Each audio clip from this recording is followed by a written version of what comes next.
I'd like to call to order the Town of Delafield Board of Supervisors meeting for Tuesday, June 25th at 6:30. Please stand and join me in the Pledge of Allegiance. Pledge allegiance to the flag of the United States of America and to the republic for which it stands, one nation, under God, indivisible, with liberty and justice for all. If you'll call the roll, please. Supervisors Mahoney Ogden. Present. Supervisor Miller. Present. Supervisor Wolfley. Present. Supervisor Michaels. Present. And Chairman Kranek. Present. Thank you.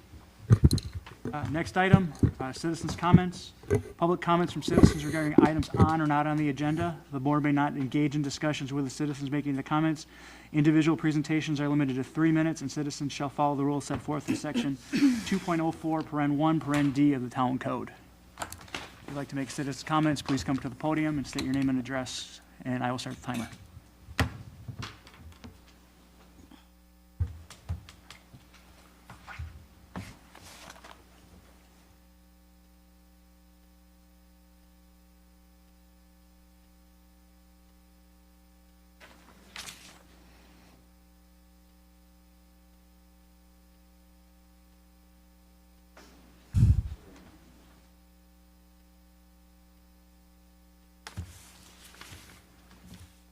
Good evening, Denise Reese. You probably already know my address.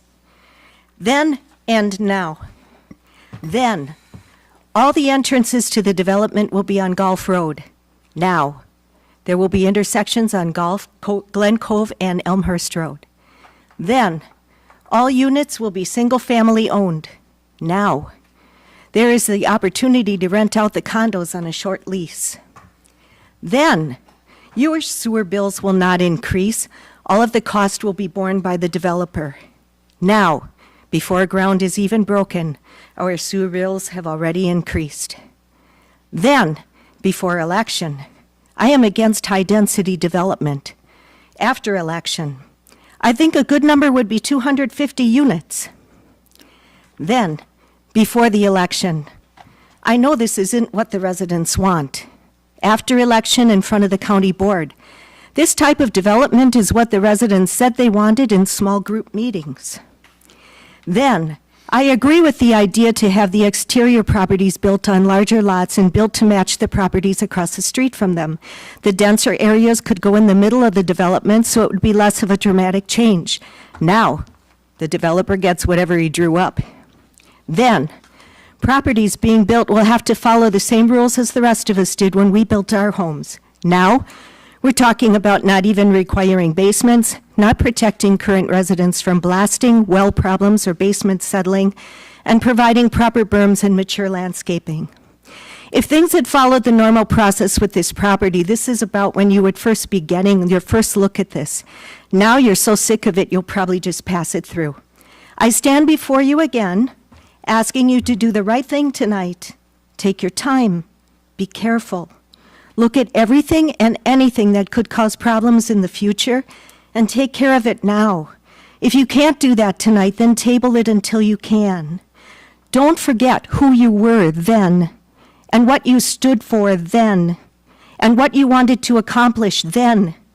Because then we believed in you and you had all of our respect and support. And now, that could all be true again.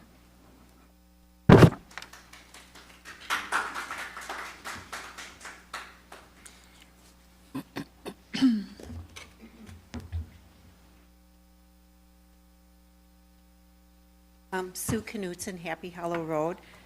That was very good. Thank you for putting that together. That was very thought through, and I hope that you guys over here thought that she did a good job too. So the deer, I have called Newman twice this week, or no, once this week, once last week, or whenever, asking what their protocol is for the deer. I have not received a call back. I think you, Kevin, right? Left you a couple messages. And what are we going to do about the deer? The Thomases did not allow hunting on their property. So I don't know. Now we have the opportunity to do something about all this deer population. I don't know, sharpshooters, if you put them all in a truck and take them somewhere. But I've been on this deer thing since Ron Troy was part of the board, and I don't know where you think they're gonna go, but there's herds, it's gross. There's hundreds and hundreds of deer, it's gross. I don't know what your plan is for that. That aerial view just makes me so sad. I hope it looks a lot better than what the aerial view is showing. I don't know how you can landscape a lot of it away. So I hope you put a lot of thought into landscaping. Construction traffic, is the town going to be making requirements for how construction traffic is going to work on this property? I don't know if they're planning on doing it off of Glen Cove, Gulf Road, Elmhurst. I hope there's a construction plan so construction traffic isn't driving through the neighborhoods trying to figure out where they go. I just read an article about Newman, and they always like to develop the land and also build the houses because that's how they cover all their costs. I hope you're not helping them cover their costs by giving them all they want, because we're not in business with Newman to make their life easier. It was just in the Business Journal. I don't know. I just read it. And then, yeah, landscape. I hope that you guys, just exactly what she said. This is your opportunity, and please do your job. Thank you. If they're not returning calls now, I don't know what your plan is.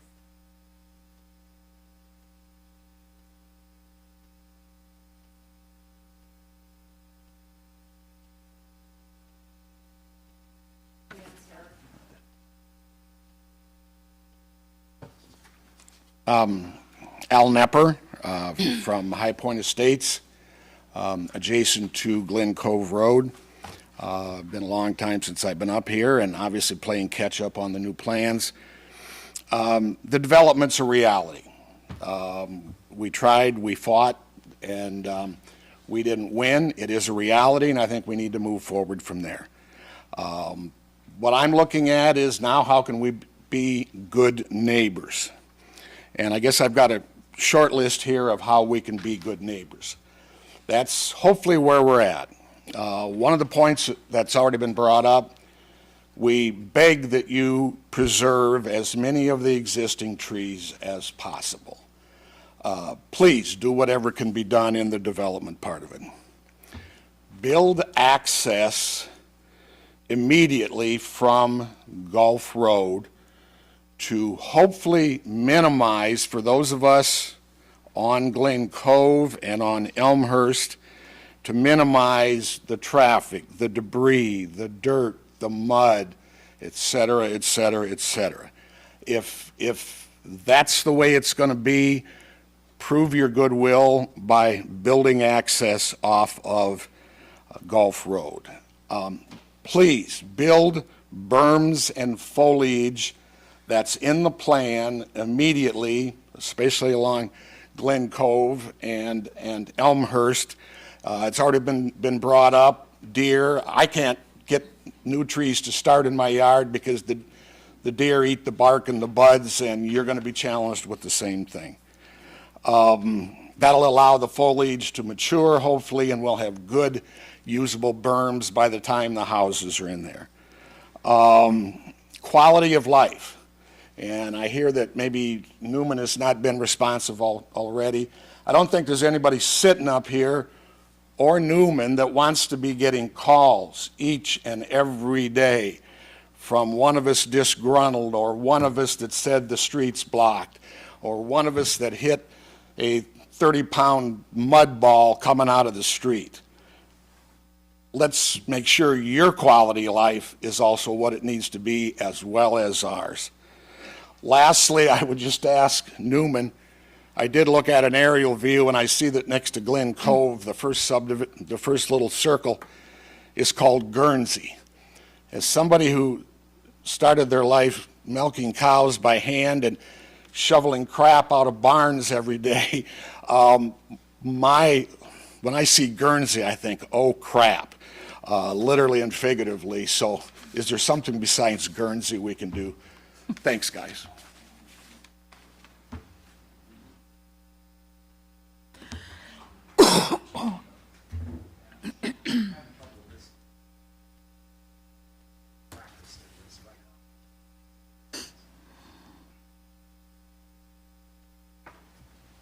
Hi, Jim Frett. I'm just going to hit some of the points already, just talking about berms. Thanks for your time, by the way, and your considerations here.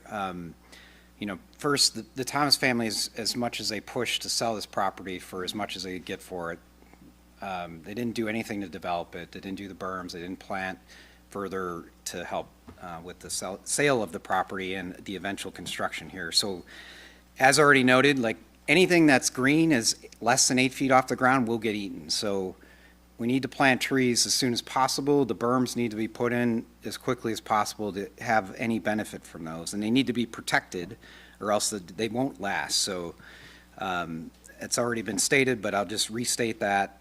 Leaving the existing trees, super important. The access points, as Alan mentioned, the sooner the better to have those off of Gulf Road to keep the traffic off of Elmhurst and Glen Cove. Rentals and renting, it's already been determined. I thought that wasn't in the mix here, but it doesn't seem super clear from what we saw. So renting, I thought, was out of this plan. And then blasting, we've been talking about for a while. There's no ordinance, there's no plan still, it doesn't seem like, of if something does happen, how's it addressed? There's been examples in the Lake County area where that's been a problem, and we want to make sure we're prepared for that if it does happen. Hopefully nothing happens, but. And then the lighting plans, still not sure that's real clear to me, what the plans are, and if we have a good plan around keeping the lighting in at least a decent balance. Most of our neighborhoods around here have very little lighting to keep down light pollution. We have other developments that have way too much light, so I just want to make sure that's considered as well. So thank you for your time and consideration.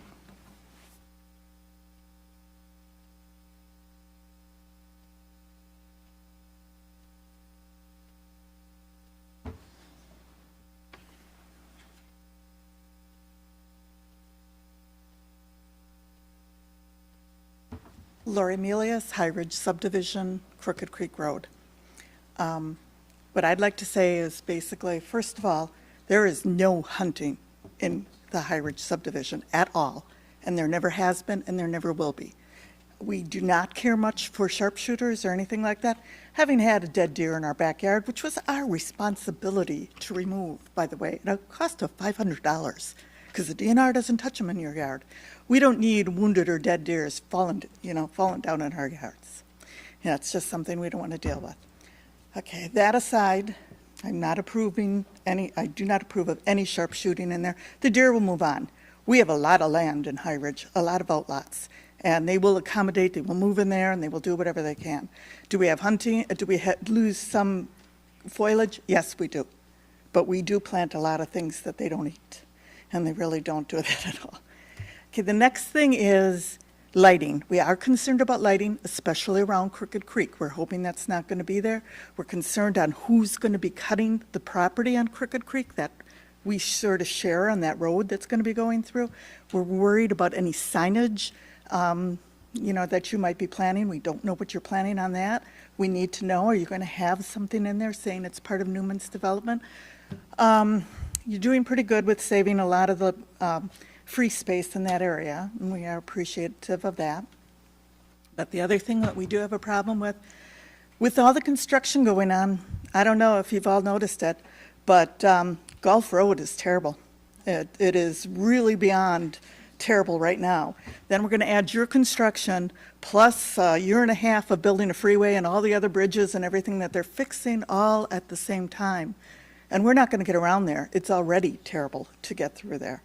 I know you did a survey of the road, but I don't know who did I know they did it in February. There's no traffic in February. But now it is pretty terrible and hard to make a left turn, especially on that road. So I think that's something that should be looked at. The lighting, I know you're going to have a pickleball court, and actually I'm very glad you're saving the farmhouse. I really am. But how late is that pickleball court lighting going to be on? How late is that? What is all that going to do? How long is that going to last? Just wondering a little bit about that. And I'm glad to hear that there was some talk about having the trails that you have open. I guess I don't know if all of them are. I don't even know if High Ridges are. I have no idea, but I possibly suppose so. But those are the things that we're concerned about too. So, thank you.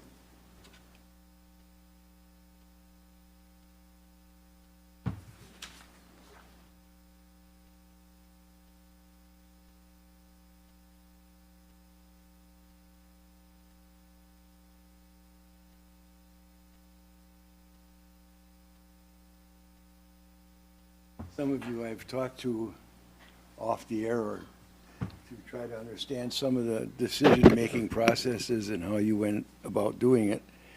It's a complicated thing. There's a lot of things going on here. But I've got a couple of things that are particularly of concern to me, and I've talked to my neighbors about some of these things, and one of them is the water quality that we anticipate changing after this project is under construction and when it is constructed. You're going to probably have somewhere around 300 people, maybe 400 people living on this property. And every one of these homes is going to have a road, infrastructure, driveway, roof for their home, patio, all these factors that play into the fact that they're non-permeable surfaces. So you're going to have more runoff than we have now. Right now, the water, in many cases, sinks into the ground, but we're not going to let that happen anymore. We're going to dump that into a culvert somewhere. I don't know how that design is, but if you could address that in your discussion.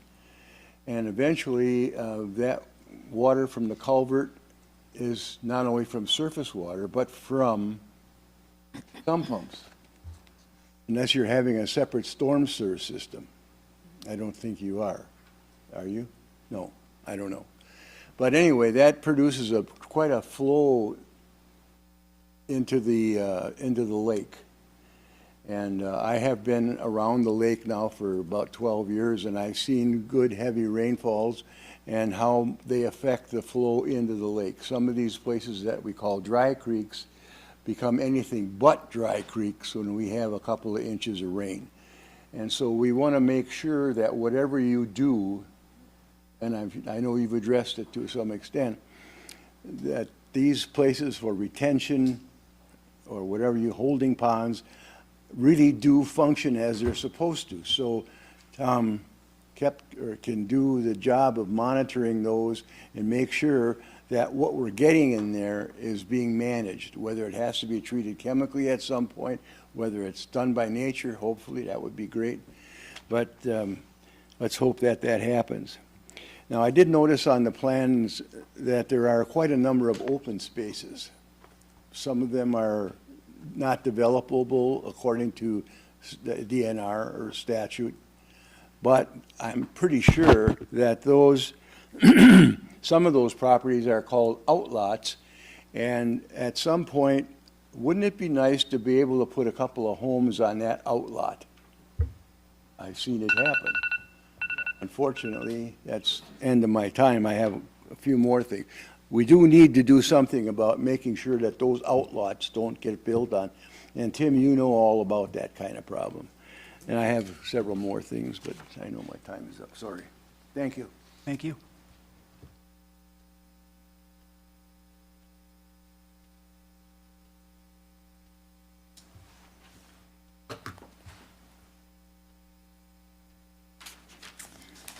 I thought everything that was brought up today was just wonderful. Thank you all for speaking. A question for the board. Is there a completion deadline put on the building of this proposal for construction of this? I was just wondering, how many years will this take? Do we have any idea? So anyway, if they go on beyond 4 years, 3 years, I don't know.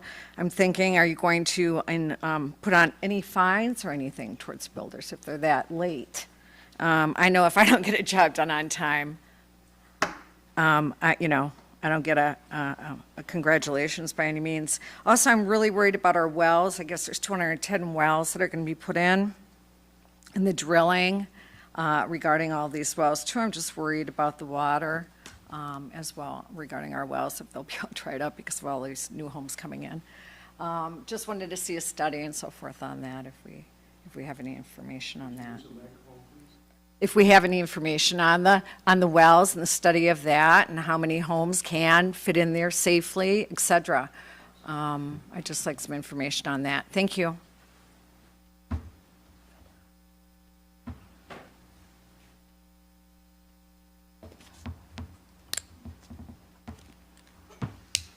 Hello. Not happy with what's happening, but what's done is done. I don't think that it's been discussed with the number of children that are going to be brought in with these homes. You have 217 homes. The average American is 2.5 children. So at 2 children per home, underestimating, that's 434 children. Our schools are already to capacity. I don't believe anyone has brought in the school districts to discuss this. Not only is it 434 additional children, we have empty nesters. And in the next 2 to 4 years where you're building, these empty nesters are going to be selling with new children, replacing. Underestimating 50 additional children. So now you're looking at almost 500. Where are you putting these? Where is the discussion with the school districts? It's going to turn into another Milwaukee. The 8 homes at the end of Crooked Creek that you're adding on to our street, is that going to align with the mailboxes, the dues, the things that we're required to follow? I'd like to understand that. With the flow of the road on Glen Cove, we have so many speeders, and we have ponds that you don't see, so we have beaver, deer, turtles. Are they going to be adding speed bumps? Not only for their safety, but for our safety. Because to add in 200 to 400 cars where they miss a turn or they do whatever, I think we need speed bumps. Glen Cove and Crooked Creek, at that intersection, people have already started taking stones. There is such a water flow through there, and we don't know how this water flow is going to increase with regards to all these additional homes.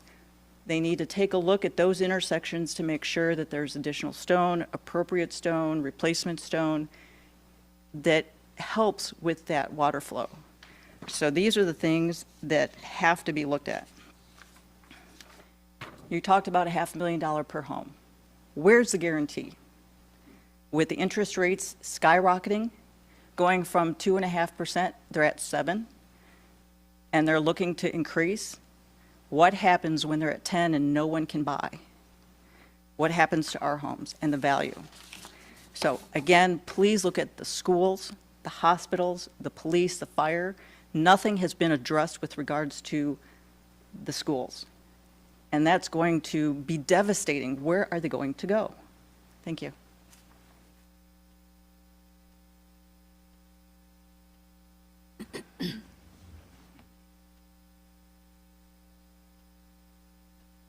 Anybody else like to speak?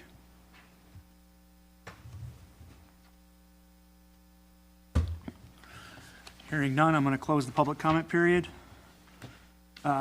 Next item, item 5, approval of the minutes, approval of the June 11th, 2024 Town Board minutes.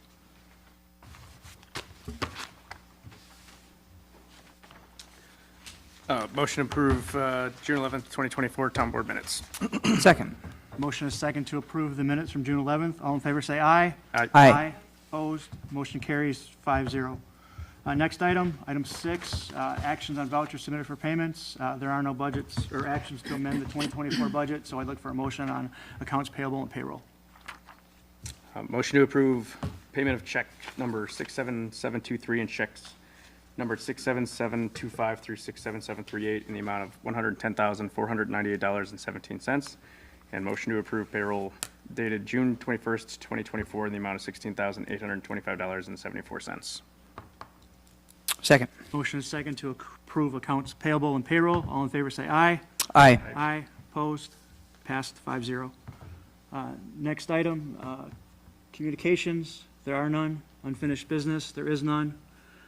Next item, new business, discussion of possible action on the recommendation from the Town Plan Commission on the following items related to the Wilshire Farm subdivision. First item, approval of the preliminary plat. Turn this over to Engineer Barbeau to give his presentation, please. All right. I have put up on the screen the preliminary plat.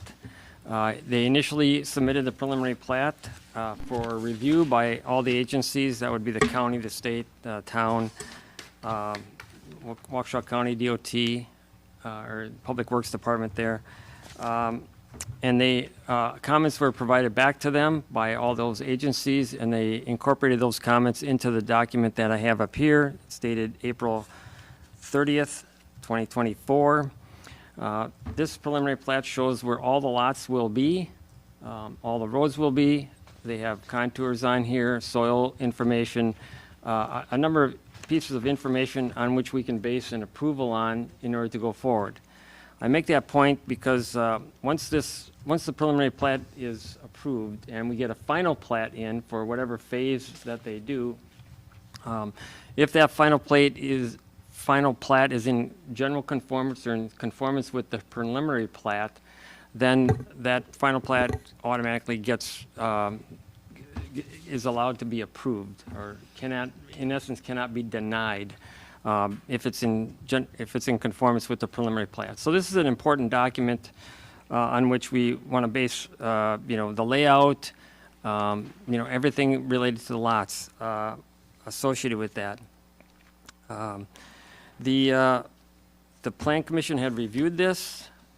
I should mention, and I will, yes, I have it still here. I have looked at the lot sizes, the lot widths, the frontages, things like that that are part of the zoning on this particular property, and all the lots meet those requirements on that. So the lots within this development do meet the requirements that are in that PDD zoning district on that. The Plan Commission reviewed this in May, and they made a recommendation to approve the preliminary plat dated April 30th, 2022, subject to a number of items related to that, and those would include the SDP approval, staff and government approvals, which would mean, we get final letters from the county and anybody else. We're waiting on the counties, though we did talk to the county, and they had indicated, even though we don't have a letter, they're short-staffed now because some people have left, but they don't have any major issues. They have some small, minor comments that would have to be addressed, but they don't have any major issues with that, and it's in their mind, it's an approvable document. Subject to developers agreement being submitted, and town attorney, town administrator, and town engineer final review. Submission of deed restrictions for the town attorney, town administrator, and town engineer final review. I only say that is because if there's small changes that are made that are insignificant, then we can make sure that we've crossed all our T's and dotted all our I's. Payment of any outstanding professional fees, and payment of any charges that are on the site.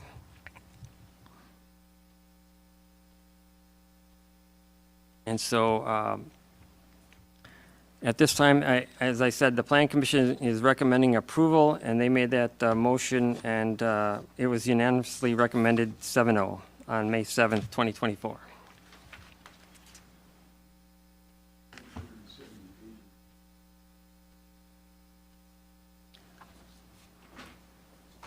Mr. Chairman, does it make sense to go through all of them, or do you want to take one of these individually? What's your view on how we want to study these? We can go through all of them, and then we can go through them individually then. I think that makes the most sense. Yeah. You want to go through all? Let's just go through all of them, give Yeah, a presentation on all of them, okay. and then we can start deliberating. All right. Meaning all of them in our first, like this very first page, that part, and then all the pages proceeding where we have our notes? Well, there's, Yeah, there's, let's yeah. talk about the preliminary plat, and then you can talk about the SDP, and then the deeds and restrictions, and then landscape plan, and the developers and agreement. the developers Yeah. agreement. I mean, there's 4 separate documents Right. that are of issue, I guess. Yeah. Go ahead. Okay, so the next item that we'll talk about is the specific development plan. This is an element in the PDD code, and that was required to be submitted as part of the preliminary plat. And so I have identified, let's see, I'm sorry, I should catch up here a little bit.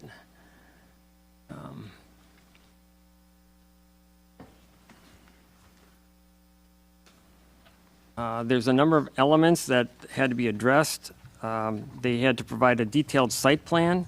It's not in our. Sorry? Well, I'm saying I hadn't seen this, so I'm just trying to read it really fast. It's in my report. It's just in a different form, that's all. Okay. Yeah, the report on- titled June On 25th. my chart, What page? I just want to follow along with where you're at, Tim. So, my report, well, I mean, I'm seeing your. In the report. packet, it was about page 5. I don't know what, So, before. Before that, declarations, yeah. Before legal description. Yep. No. That's basically, so just write, There you go, that looks like it from here. so it starts Yep. on the bottom of the first page. That looks, okay. okay. So I'm going to go through each element and give it a brief, some brief comments, and then it can be discussed. So the detailed site plan, when this was discussed early on, when the code was being created, at that time, there was other types of developments that were being considered, multifamily, senior housing, things like that. And so a lot of this detailed site plan would have related to those particular uses where you come in with a building, with a grading plan for that building, with a parking lot, things like that. So that was more the detailed site plan. I consider the preliminary plat our detailed site plan because it's primarily residential in this. I guess it's all residential on this property. So they have submitted the preliminary plat. They have completed their detailed plans, including the grading plan and the civil engineering plans. And the civil engineering plans include, they have sanitary sewer, storm sewer, grading. They show the ponds. We have a stormwater management report, which we'll talk about in a little bit. So they have provided detailed information about phase 1 of the project. And that phase 1 is the southwest corner of the property. I believe it's also the northeastern corner as well. Are And, those both and labeled? I'm sorry, and that the 8 lots off of Crooked Creek Yes, Road. Crooked yes, Creek Road. yes. You're right, that's phase 1 as Okay. well. So all those have been submitted. The civil engineering plans have been reviewed. I've reviewed them for what I can, which is storm sewer, roadways, pathways, things like that. Lake Pewaukee Sanitary District has reviewed them for the sanitary sewer. Waukesha County has reviewed it for the stormwater-related items on that. Comments were provided for the sanitary and the town's issues, and they've incorporated our comments into the plans. The county had provided us a letter that really didn't have any more detail. They had some minor items related to access easement in one location, and just they had a Tim, are you referring to the letters we got today? yeah. Okay. Just a concern about, they want to make sure that the stormwater ponds are maintained by all property owners in the development. There's some notes related to some ponds being only maintained by the condominium development. But the county is recommending that they just take, basically, all stormwater ponds, all outlots are shared by ownership by one 212th, or, one 212th ownership in that. That's what we do in other subdivisions. Very common to do that. So the next one was architectural plans for the condominiums and the clubhouse. The clubhouse is not in phase 1, so that was not included in there. Condominiums and single-family dwellings are in as part of this. and I believe you've gotten information regarding those. I don't have comments on those. Landscape plans were submitted. I have our registered landscape architect with us tonight. If you have questions on that. He reviewed the plans, offered comments back to the landscape architect that Mr. Newman hired, and they incorporated those comments, our comments, into that document that's actually part of it, part of the submittal that you've got in your packets. As I said before, grading plans were reviewed. Basically, the flow of the water in the direction of the flow is the same. Obviously, it's different because you've got different ways it can go. But in essence, we're not pushing new water to other places. We're not moving it to other places that never got it before. So Tim, in your professional estimation, the stormwater runoff is going to be vastly improved versus what it is today as a farm field? Yeah, I would say that right now, what's being proposed and what's in the plans that we reviewed is that there's really no, what shall we say, large wet ponds out there. There are some small wet ponds that will take out some of the pollutants, but then they'll overflow into what's known as the bioretention basin. And that basin is really a dry pond. It'll be a dry pond that has either, the bottom of it has material in which that it can infiltrate through the material to the underground soil that will infiltrate it even more. And so that's where most or all the pond water will go eventually, is into that. In the heavy storms, it will overflow and go out in a normal drainage pattern. But for the most part, the intent in the small storms will be to infiltrate as much water as we can, even more so than the original plans, which actually had wet ponds, that would get raised up in water and then run off, and then we'd have wet ponds year round. These will be dry ponds, very similar, larger, but very similar to what you might have seen at the village or at the town hall just outside the parking lot. We have a dry pond right outside the parking lot as you drive in there. So actually, we have a number of them in the town or at the town hall here. You probably don't realize it because they're dry most of the time. Has the county estimated by moving from the wet pond to the dry pond how much our infiltration rate will be increased? Because previously we were at 92, 93% with a wet pond. Are we close to 95%? They didn't provide that information. I do not have that information. So. 95 is where we're getting to? Okay. That's great. Okay. So there was a requirement for a natural resources protection plan. So the preliminary plat identifies the areas to be preserved. There's a parking plan that would be related to the clubhouse, which is not in phase 1, so that'll have to come back. A signage plan, there was no signage plan submitted at this time. Once again, that signage plan, I think the thought was at the time that we put this in here was that there's going to be let's just take a senior housing that would want a sign of some sort, or if there's a sign plan for the actual development or parts of the development, they would still have to bring in the signage plan. We usually don't get the signage plan early on in subdivisions. It's usually one of the later things that comes in after they've got construction moving along there. Well, I don't want to be misled, and correct me if I'm wrong. We're talking about signage for a neighborhood. All neighborhoods in the town have a sign. It is a small wood or stone placard at the entrance. We're not talking about signs and wacky inflatable tube men and things like that, right? Okay. No, we have a code for that kind of sign, which we don't allow. We're just talking about entrance signs for the most part.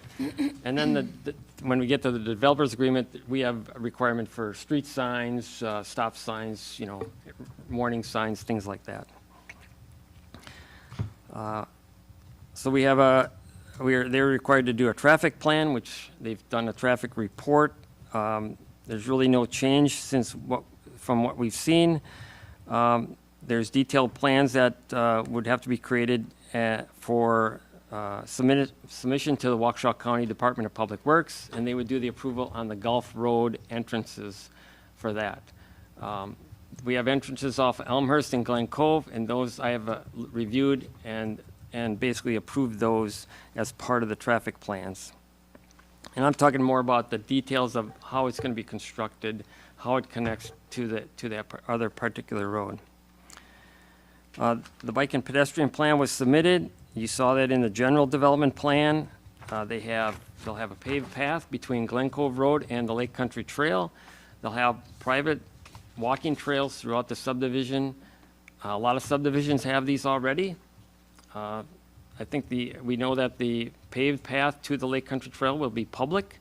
The other trails, I believe, are still private at this time, as far as I know. The lighting plan for this was supposed to be submitted. Technically, there really isn't any particular lighting that's required, other than our code requires a lighting at the intersection of Gulf Road and the entrances. Okay, and that's a code requirement in our code. And so, other than that, there's going to be no other street lighting, shall we say, large, high street lighting. All other lighting basically is set forth in the covenants and restrictions, where they're dictating, or they're identifying what lighting can be allowed on the residential homes on that. The Natural Resources Protection Plan, identifying the areas to be preserved, I'm assuming that's the also deed restriction portion of the parts that cannot be further developed. Would that be included in that portion? You're talking about the outlots that cannot be developed? Right. Is that part of that, or is that in this? So the outlots, technically by definition, outlots are not developable lots. Now, 50 years from now, someone may change that, but for the most part, outlots are supposed to remain as outlots, non-buildable lots. This is residential. If you in the commercial world, outlots are a little different. Outlots, if you see like a strip mall and they have some lots that are in front of the strip mall, small businesses, a lot of times those are called outlots as well. But those act differently than the outlots in a subdivision plat.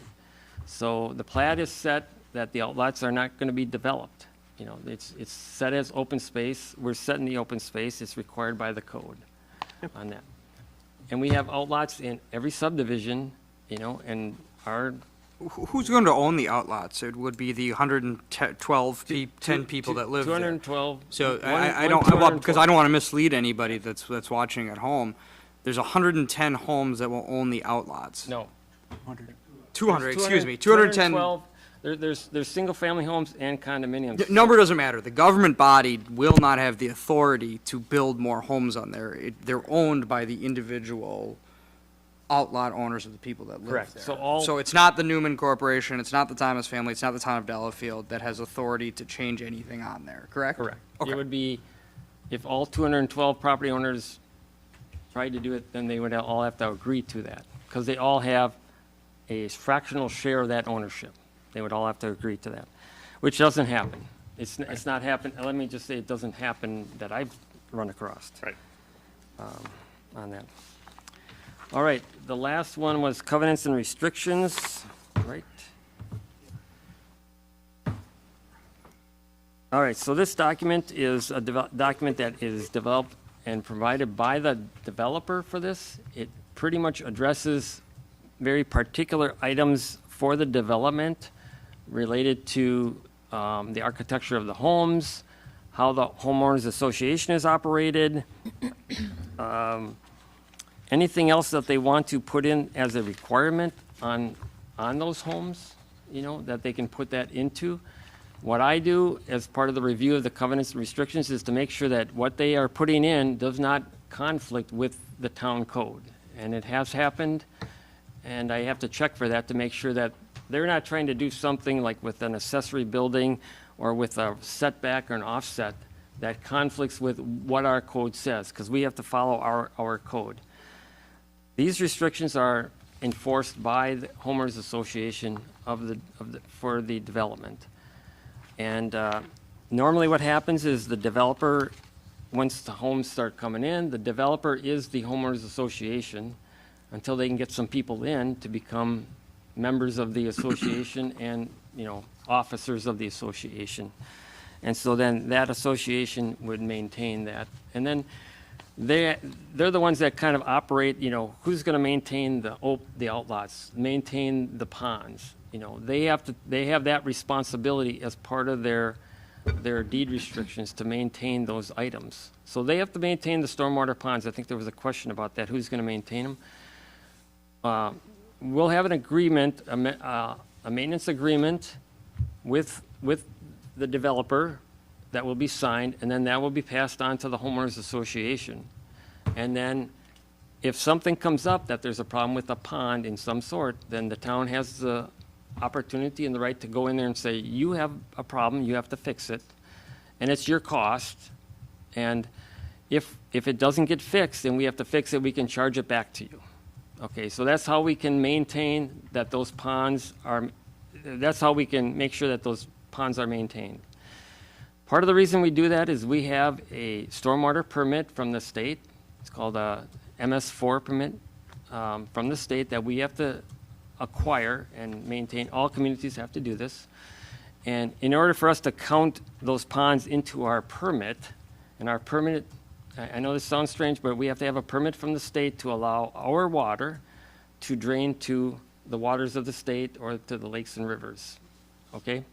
We have to have a permit to do that, and then they control that. And what we do is we are able to, in essence, if we include those ponds into our calculations for stormwater quality and for making sure, for the most part, stormwater quality, let's just say, and there's other regulations, but we have to meet certain requirements from the DNR, and that's how we make sure that the subdivisions all do it so that we can have a permit that does it on that. If you want to know more about that, I'd be glad to sit down with you. It can get very complicated about that permit, but we have to have it, and this is how we do it. But to have that maintenance, if we didn't have the maintenance agreement, we would not be able to include that into our calculations. Sure. All right. That's all I have for now. You want to go over the developers agreement? Oh, you want to go over that? I don't have much for that. Do you have much for that? I can just let me give an overview of what the developers agreement includes. So it's a standard agreement that's provided by our attorney. I mean, we have a basic agreement that we put together. And in it states exactly what the public improvements have to be. And those include like the roads, the trails, the common areas, the sanitary sewer, the storm sewer, grading, erosion control, landscaping, street and traffic control signs, street lighting, anything that's an improvement for the public. There's a requirement in there that states that developer has to put those in. There's a statement in there that he has to put in gas, electric, telephone, fiber, whatever utilities that are needed to serve that development. Okay, that's his cost for that. That document addresses things like dedication of improvements, guarantee of improvements, what the requirement is for the financial guarantee, when they can issue building and occupancy permits as part of the construction, and then there's really, it's a very large document. It talks about a lot of other construction and other items related to making sure that the construction takes place on the site. There is nothing in there at this time on blasting, okay? As far as blasting goes, there's a state administrative code. It's SDS, which is safety, or SPS, Safety and Professional Services, Section 307, and that deals with blasting, okay? So the state's got their requirements for blasting.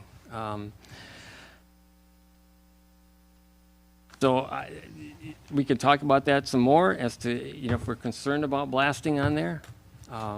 But the state requires a licensed blaster to do it. There's certain processes that they have to go through in order to do the blasting on site. Now, they don't define blasting as just for quarries or for what we're doing here, which is blasting rock for sewer and water, or sewer and storm sewer and laterals and things like that. So it's all just called blasting on there. So it's kind of broad, but it's very specific in some sense that certain things have to take place in order for them to blast. I don't know who regulates that, so I think we can, as a town, can somewhat make sure that they're following that requirement. I would say we put, the blasting is actually an issue for the developer, so if there's problems, the town doesn't want to take on the liability of blasting and the effects of blasting, and so this would be something that's on the property owner, the developer for this property on that, but I can answer more questions on that if you have some. And additionally, there was noted that without a preliminary inspection, homeowner can have limited recourse, something to that effect. Is that? That's what the state, that's what that administrative code says, is that, you have to, technically, if they want to do a preliminary review of your basement walls or Sure. something, you got to let them in. If you don't let them in, the state kind of, Says, says well. there's, Right. it's kind of on that person to do it. Now, the contractor, I'm sure, would have to make some effort to do that, and maybe that's a little bit of a role that the town could play, is to make sure that they've done that. if Right, that's the and case. probably a little bit of, where you can, education and notification on, hey, if you get a knock on the door from somebody, this is what they're doing, this is why they're doing it, this is why it's important. Yeah. Right, like, that's, I'm not thoroughly interested in people walking into my house who knock on my door, right, unless I know why. Yeah. So, probably an important piece to address too.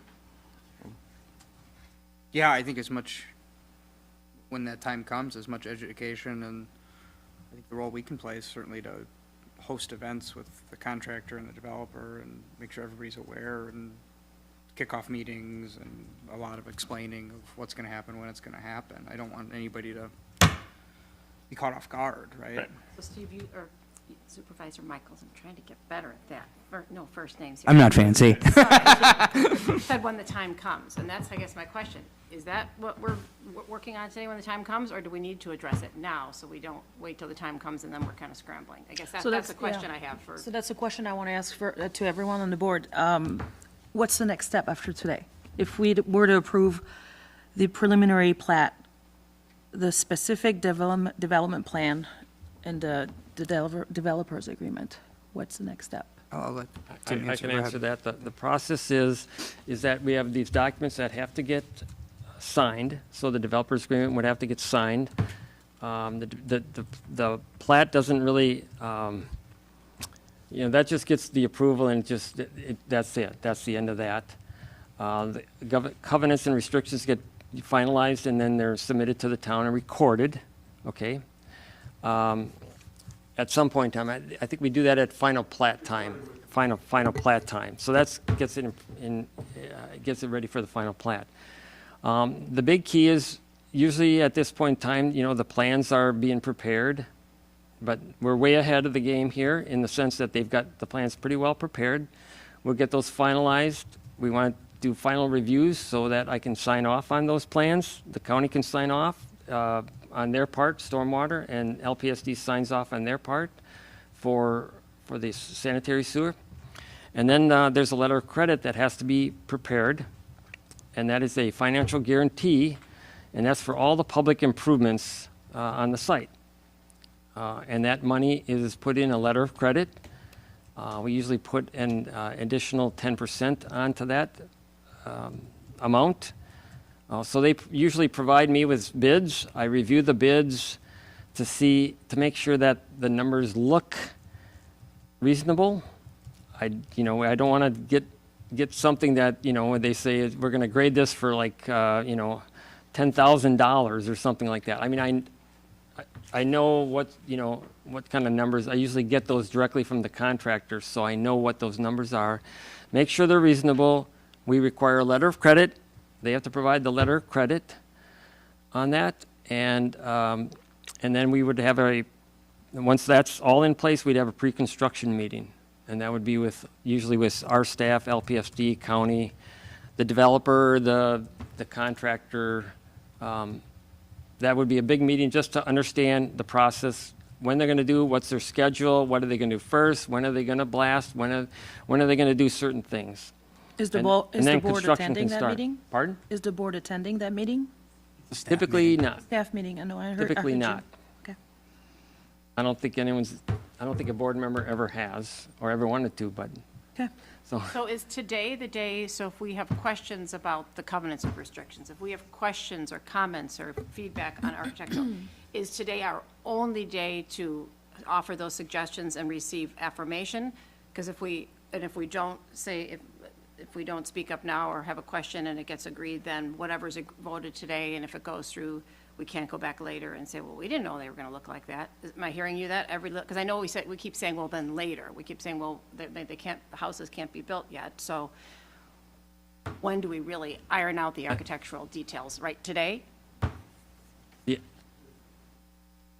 Like, I'm not seeing anything on roof lines, or, I mean, there wasn't any renderings, and, I mean, we see the renderings of the duplexes, and I understand that single-family homes, and again, maybe it's not today, that's all I guess I'm asking. Covenants and restrictions are part of the covenants. Part of the covenants and restrictions. But and I guess that's where some of my questions was on covenants and restrictions. But, well, now, again, on the paperwork, it's called just Declaration of Protective Covenants, correct? I'm gonna make sure there's not another page, right? So that page. Yep. Two sets of documents in there. There's condominium declaration. Brian? Want to come to the podium, Brian? I didn't know it was my turn yet, and you want me up there.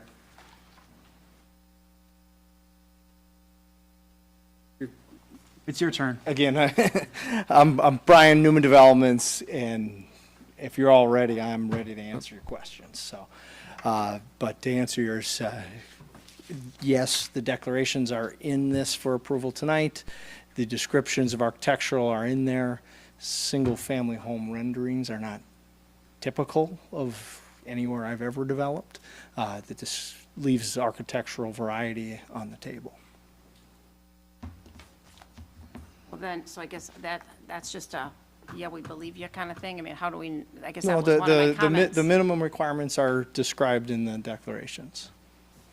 I meant more like then what, maybe I missed it. Where are roof lines, where roof pitches and all that? What page is that on? It's in here. Yep. It's in there. Are you asking about how tall the house is? Right, just, yeah, and then the variety, so that not every house looks the same, yep. I just hadn't seen it, so just, yep, if you I don't know can what call page to it me. is of the packet, but it starts at section Yeah. .3 in our covenants. The unit boundaries, 5-3? Page- No, that's the condominium. Page 11 at the top, it details all the roof lines. Thank you. It starts at page 9. Yep. 9 is garages, 10 is outside, 11 is roof lines. Okay, oh, there it is, Yep. 612, 812. And can you tell us the difference, can you just talk to us and everybody, 612, 812 versus 810, 1012? I mean, I know, I've The higher the suggested that first we- number, the steeper the roof. I don't know how else to describe it. Say it one more time? The higher the first number, 8, 6, 8, 12, over 12, the steeper the pitch of the roof. And that's how they will all be. Just some feedback I had gotten from another builder was to work with getting 2 stories at 812 and ranches at 1012. And I mean, I see that's not what you have, and I guess, can you just explain to us why, please? 10, 12 ranches tend to look like pyramids. The roof gets very, very tall. I mean, we don't particularly like the look of it. 612 is very common, probably the most common pitch of roof. Generally, as it's described in here, front-facing gables are increased for accenting those gables to 8 or 10, 12. A larger home can better facilitate a larger roof pitch, which is why you see different standards for the villas, residences, and estates. Estates are 1012 and 812. So your nicer or grander roofs are on the estates, not in the residences. And I know none of us here are home builders, probably to give feedback on that. I just wanted you to explain it. I think it's a good question, Supervisor Ogden. I studied that closely, and I tried to find some examples out in the wild of the different ones, and I think it seems pretty standard and reasonable. Again, I appreciate your feedback, and I want to know your thoughts on it.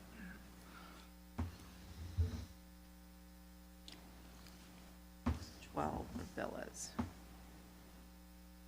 And I guess I just struggle that, how do we know? I know you said that the residences will offer variety, but if you've got you are the one that sat in front of us and said how people want to buy these reasonably priced homes, and this is what the people want. Well, if you've got one model and that's what the people want, and you sold them a lot, every single house is gonna look the same. And if that's what I'm asking you, how do we ensure that there will be architectural variety? That just because that homeowner might want that style, how can you zazz it up? Or is there any, I guess that's what I'm getting at. What do we have Yeah, in so terms of protection? so I asked the same question, Supervisor Ogden, at the Plan Commission. Yes. Because I agree with you 1,000%. The number one thing that I want to guard against is a long row of homes that look the same with no tree protection and no architectural elements. So I completely agree. What is included in here is different than what we saw at the Plan Commission. And I know Mr. Chairman Kranick was there as well. And so based off of our comments, it looks like this document has changed. So do you want to talk about what you've done to address the concerns you heard at the Plan Commission? Sure. Yeah, I mean, as you mentioned, those were some of the typical comments.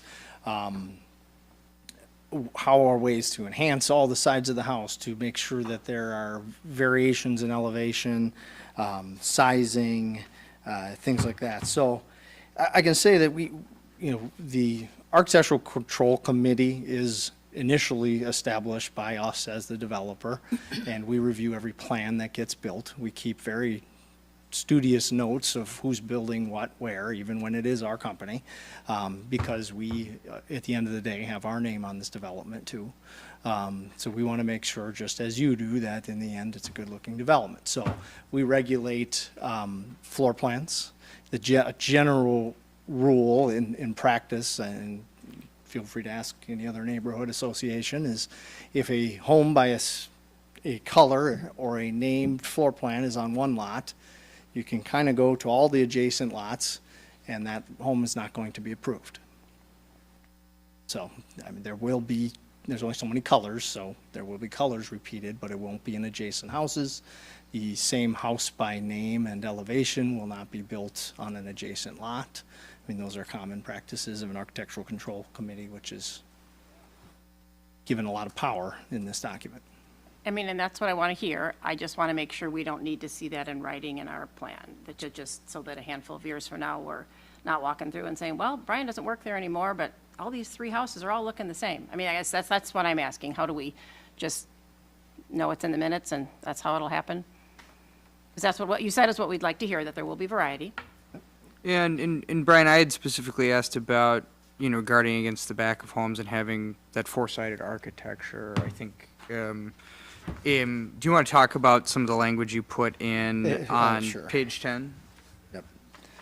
So there was a conversation as well at the Plan Commission level about continuation of architecture, specifically on roads that back to existing streets, Gulf Road, Glen Cove, Elmhurst.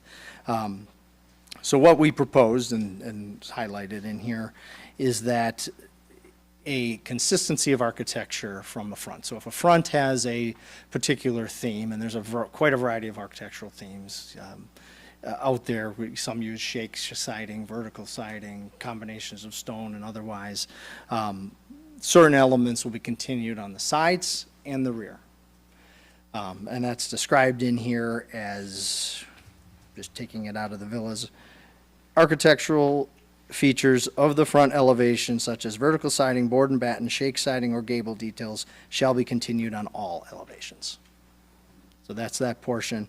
And then additionally, we placed minimum architectural element requirements on all sides of the home, including the rear of the home.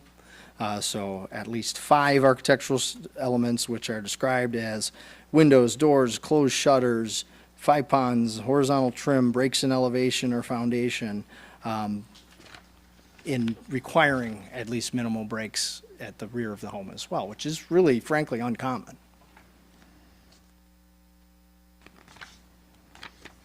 See, I'm more concerned about the berms around the property.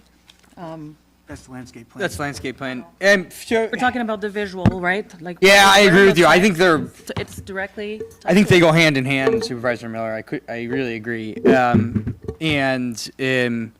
think the berms are one part, and I think having a required architectural element on all sides, whether it be a gable, a bump out, goes a long way to ensure that it's not a mile of flat homes with no trees on I-94, which is really what I don't think any of us in this room want. And I would suggest, though, that for the villas and the residences, the language you have in here is the rear elevation of all homes that back an external street must have a minimum.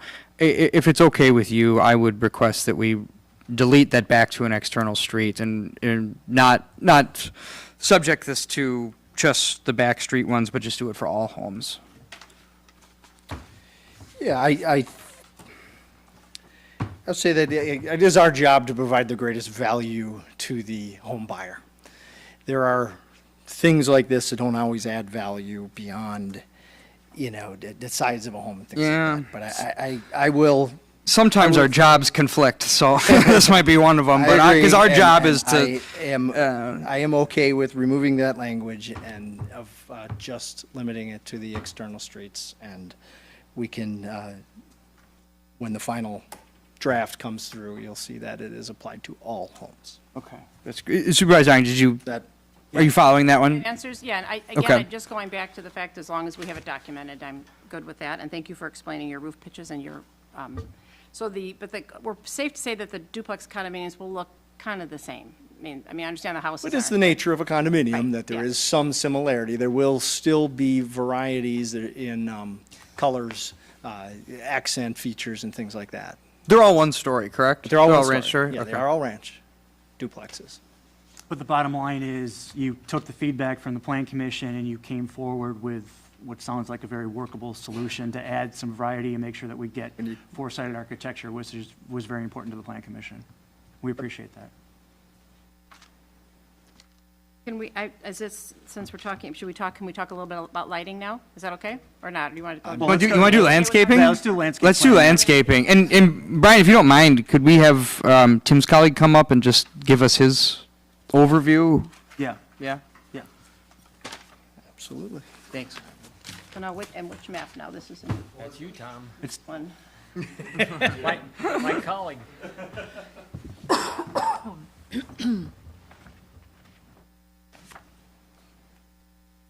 Good evening. I'm Tom Mortensen. I'm a landscape architect with R.A. Smith. I reviewed the landscape plan that was prepared by a different landscape architect, and I provided some comments that were incorporated into the plan that's put forth now.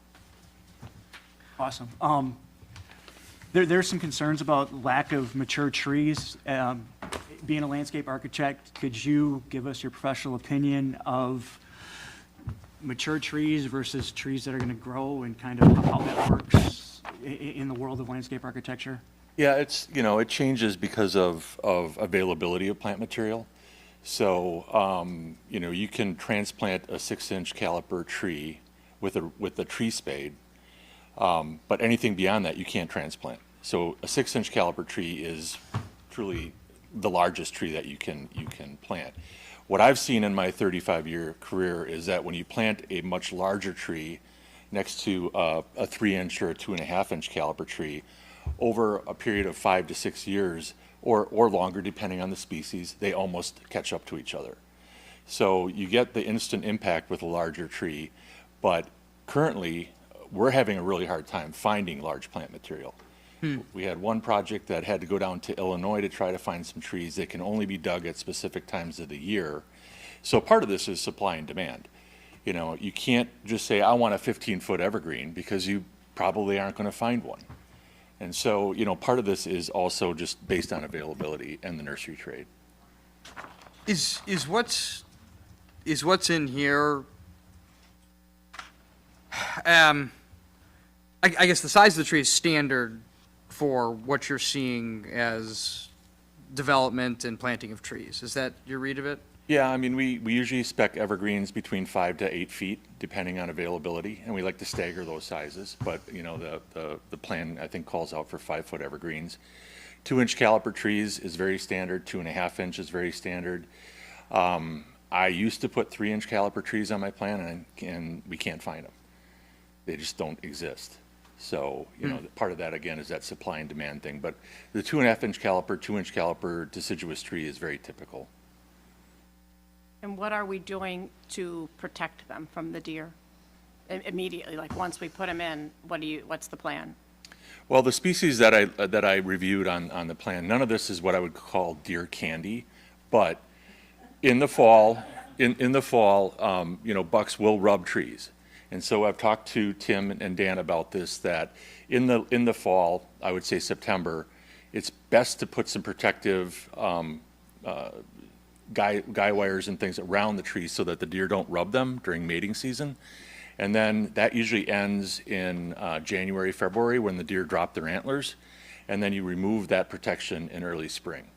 So, and that really happens on younger trees, because they really like to rub on the smaller, younger trees with the smooth bark. They don't rub on like large evergreen trees and that type of thing, because they can't get into the trunk. So there's that aspect of it, which, you know, I did share some maintenance specifications with Dan and Tim, as well as watering. You know, so there's a lot of things that happen as a landscape matures, and, you know, the plant material does have to be taken care of. There is maintenance. I always say there's maintenance and there's higher maintenance, but there is no such thing as no maintenance. And you will be handling the maintenance? I'm not involved in that, no. Well, I mean, you guys are. That's what I'm saying. You're going to take full responsibility for going in the fall. And I mean, what you said is what, I mean, we plant a lot of trees on our property, and a couple hundred every year, and the ones that do the best are the ones that I protect. And so you're going to do that over the next several years until, and then at some point or other, you kind of say to the folks. We've taken Tom's recommendation and a few documents, and we're drafting an actual maintenance agreement that will be approved, and that will cover the watering and some of the items that Tom's addressed here. It's a 1-year replacement if a tree dies. But I meant, if it dies, just because it dies, will you guys just go back in then and put another one in? Is what I meant. I think until the HOA takes over. As long as we're managing the HOA, it usually is. Can you talk about where, in terms of on the berm, have you found the most success, or what's the intention of where on the, you know, you go some places and I see them on the top, and then I hear that that's not the best way to do it. You should put it down lower where even though you might think you're getting a big bang on the buck, but what's your comment of how you're going to do your planting? I think a mix and a variety is the best way to do it on a berm. You don't want to line everything up on top of the berm, because that doesn't occur in nature. You want to stagger them on the side slopes. The two things about evergreen trees and deciduous trees is that with the deciduous trees, if you plant them lower down on the slope, the crown is going to give you much more coverage than if you put it up on top and then all you have is a trunk. Sure. So the further down, the more coverage you get, the more sound barrier you get. With evergreen trees, because they're pyramidal and they grow like this, what you want to do is stagger them. You don't want them lined up like this. You want to stagger them so that eventually you get a solid screening. And based off your review of this, we're incorporating those best practices into here? Yeah, there was no plant material that jumped out at me except the ones that I made the comments about originally, and those were changed. But all of these plants are hardy zone 2 to zone 4. Nothing jumped out at me as like a problematic tree. They didn't have any Colorado spruce on here, which we don't plant anymore. They're using white fir. The soil out here is it's a glacial till. It's very well drained, and white fir is going to do very good, and the spruce trees are going to do very good in this soil. And how many years will it take for it to reach a certain height? It depends on the species. All trees grow at different rates. Oaks grow slow. Some maples grow fast. Juniper, which they have on here, grow pretty fast, and that's a native species. Spruce, once established, they'll put on, 1.5 feet, 2 feet a year, and then they'll get even more robust as time goes on. So it really depends on the species of. There's not like one answer to that. I'm assuming the ash varietal that's on here is not one that's subject to?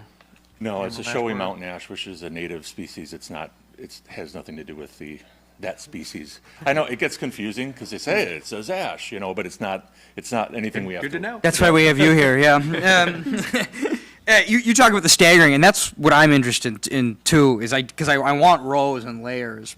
Based off the picture, we're getting that. Am I reading it correctly, that we're on the berms, especially protecting 94, we're getting a substantial berm and we're getting rows of trees? You're getting a lot of layering. I did a project in the arbors many, many years ago, and that faces 94 as well. And we staggered evergreens up and down the berm, and now they're almost mature. But yeah, you want to have that layering effect, but you also have to plan for these things to grow. I've seen way too many projects where they cramscape, and in 3 years you're ripping half of it out because they planted it way too close together. And horticulturally, that's not what you want.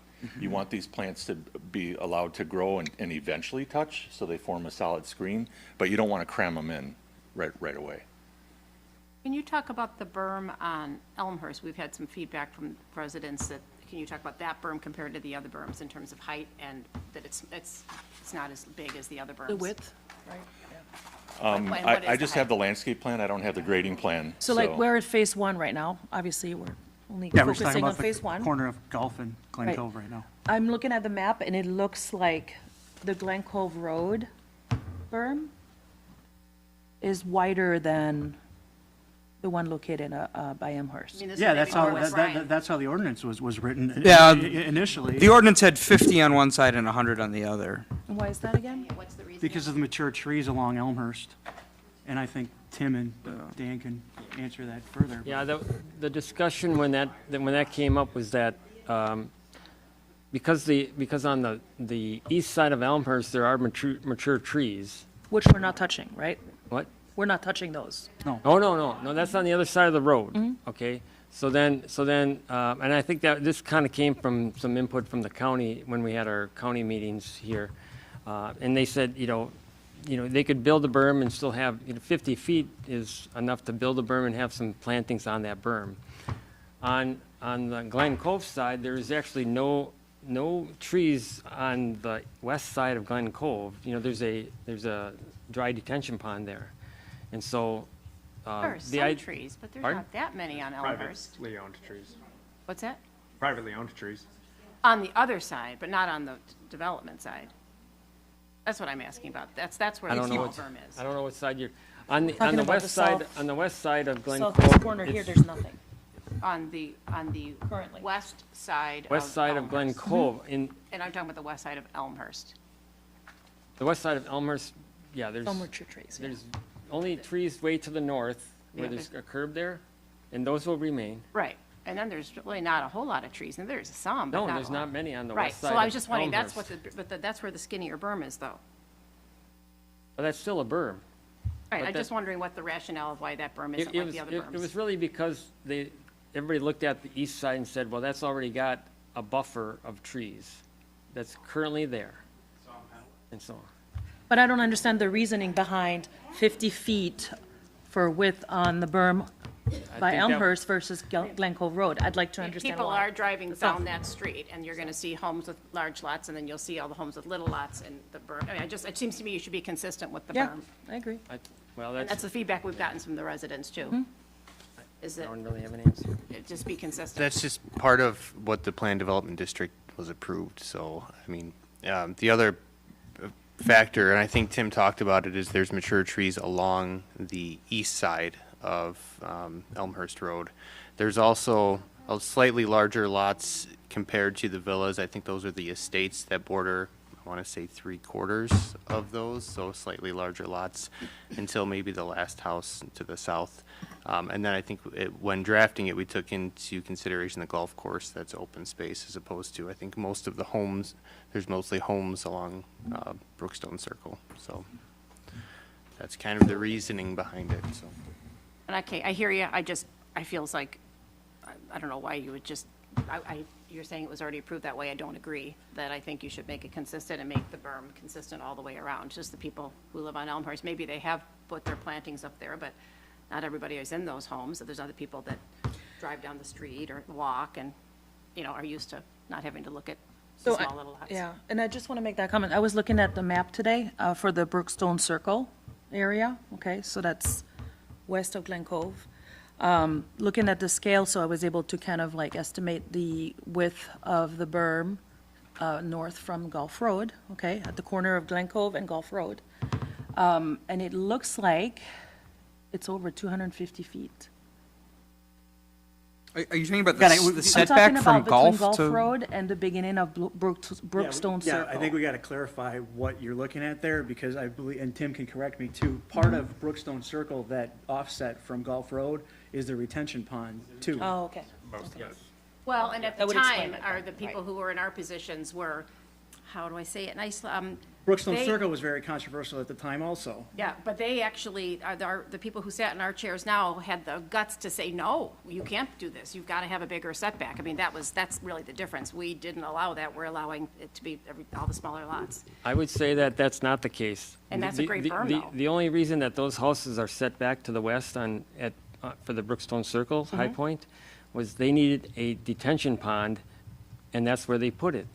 That's where their detention pond was obviously along Gulf Road, but also they had to get the water from there down Glen Cove Road, and that's where they put it. They didn't have, because Brookstone Circle goes up to the west, and so that was the lowest point. So that's the only reason why those houses are set back from Glen Cove. It really wasn't, I gee, thought let's that was the put the code at the houses time. back It had to there. be, 700 or 900 feet from the road. That was what it was. No, that came after Brookstone Circle. That was 95, or what was that ish, I think? I don't know that exactly. I think everybody that's a great berm, and I think that's what we'd like to see. And I recognize it's not what we have because it goes down and up, but it is a nice berm. The berm was vacant too when it was planned. Like when that subdivision was done, there was like nothing on that But thing. It looked like they accidentally dropped a few trees there. I mean, now it looks Now it fine. looks great. 30 years later, But, though. yeah. So would it be fair to say that 100 feet of, But I mean, that's what I'm saying is these things will certainly mature and fill in as. but we they're were dealing planned. with a very flat land. So that would explain why the berm is only 100 feet Right, wide, compared to what correct? is adverse, correct. Well, but I mean, we can reminisce about the 90s, but I think we've got a good berm in front of us here that if we need to make better, I mean, this is our moment to make it And better. that's why I'm bringing it up. Yeah, like, I mean, this is a substantial, I mean, it's a substantial plan. I mean, I've been using the word, I think I said to the Plan Commission and continually, every time the developer appears, like robust landscaping. Is that your read of this, especially for our berming, that we're getting a robust plan that's going to be full protection? Yeah, it's contiguous, so there aren't big gaps. You know, you're having a solid wall of vegetation. And eventually, as these trees mature, and like I said before, eventually grow together, you're gonna have a solid wall of Can we vegetation. just make it consistent, though? Between Glen Cove and Elmhurst? I think it's only fair. You Sounds like your cannot reasoning do is- that. Why not? I mean, that's because that's past, that's the piece that's. That's- Well, and this is where we say the developer is at the right thing. I don't Just see because why it's not. passed. I I mean, mean- it's like, okay, fine, you got it. So, I mean, we're just asking you to do the right thing. If you've got neighbors who are saying. Well, but this, we would but like- Why do you, Supervisor Michaels, can you explain to me why you think we can't? I just want to understand. Yeah. I Very mean, I would say Fair that question.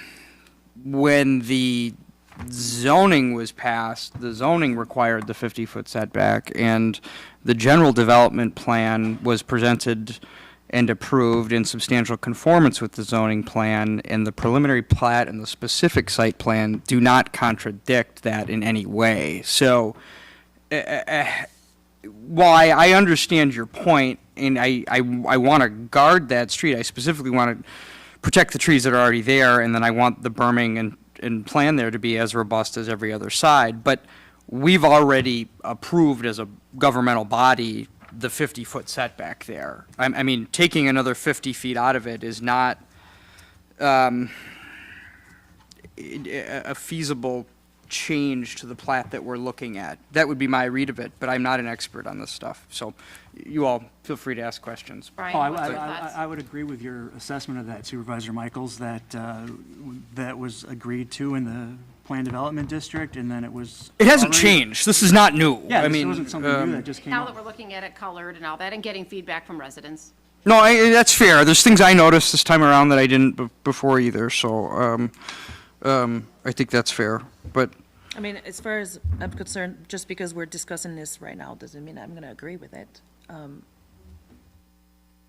Yeah, no, totally. I mean, I'm not, So, Just one comment. Not telling you you're wrong. About the landscape plan, just to note, I talked to the highway supervisor. He's requesting that there's no trees that are put in the boulevard, so the boulevard entrance, just because it can cause issues with if there's storms come in and branches, things like that.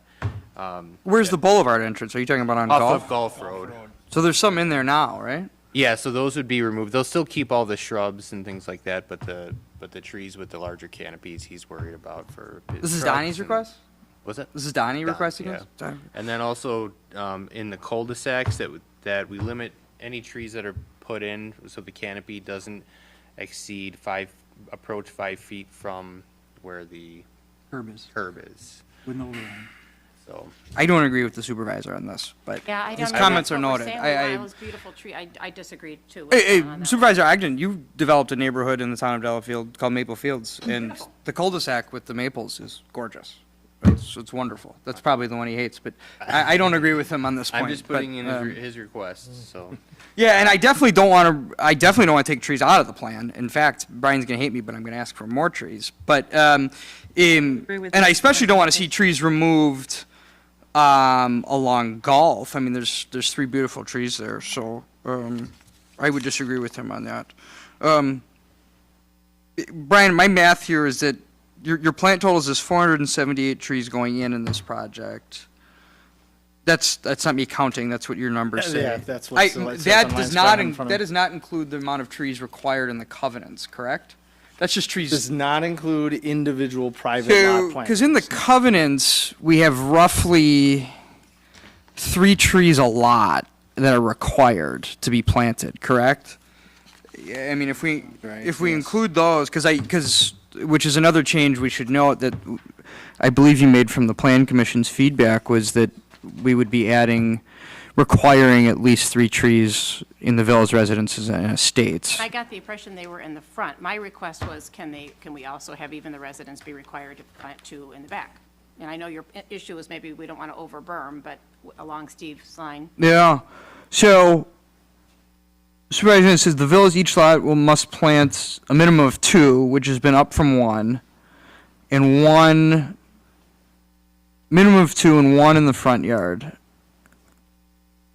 So it does not specifically require where they go. Is that your understanding, Brian, of how that normally works? Yeah, it's, right, to clarify, Okay. Our requirements do specifically apply to the front yard. They do. And we did up it from our conversation with the Plan Commission. The reasoning behind that is, when we had 1, it's usually under the assumption that there's a street tree. The town of Delafield doesn't have sidewalks or street trees.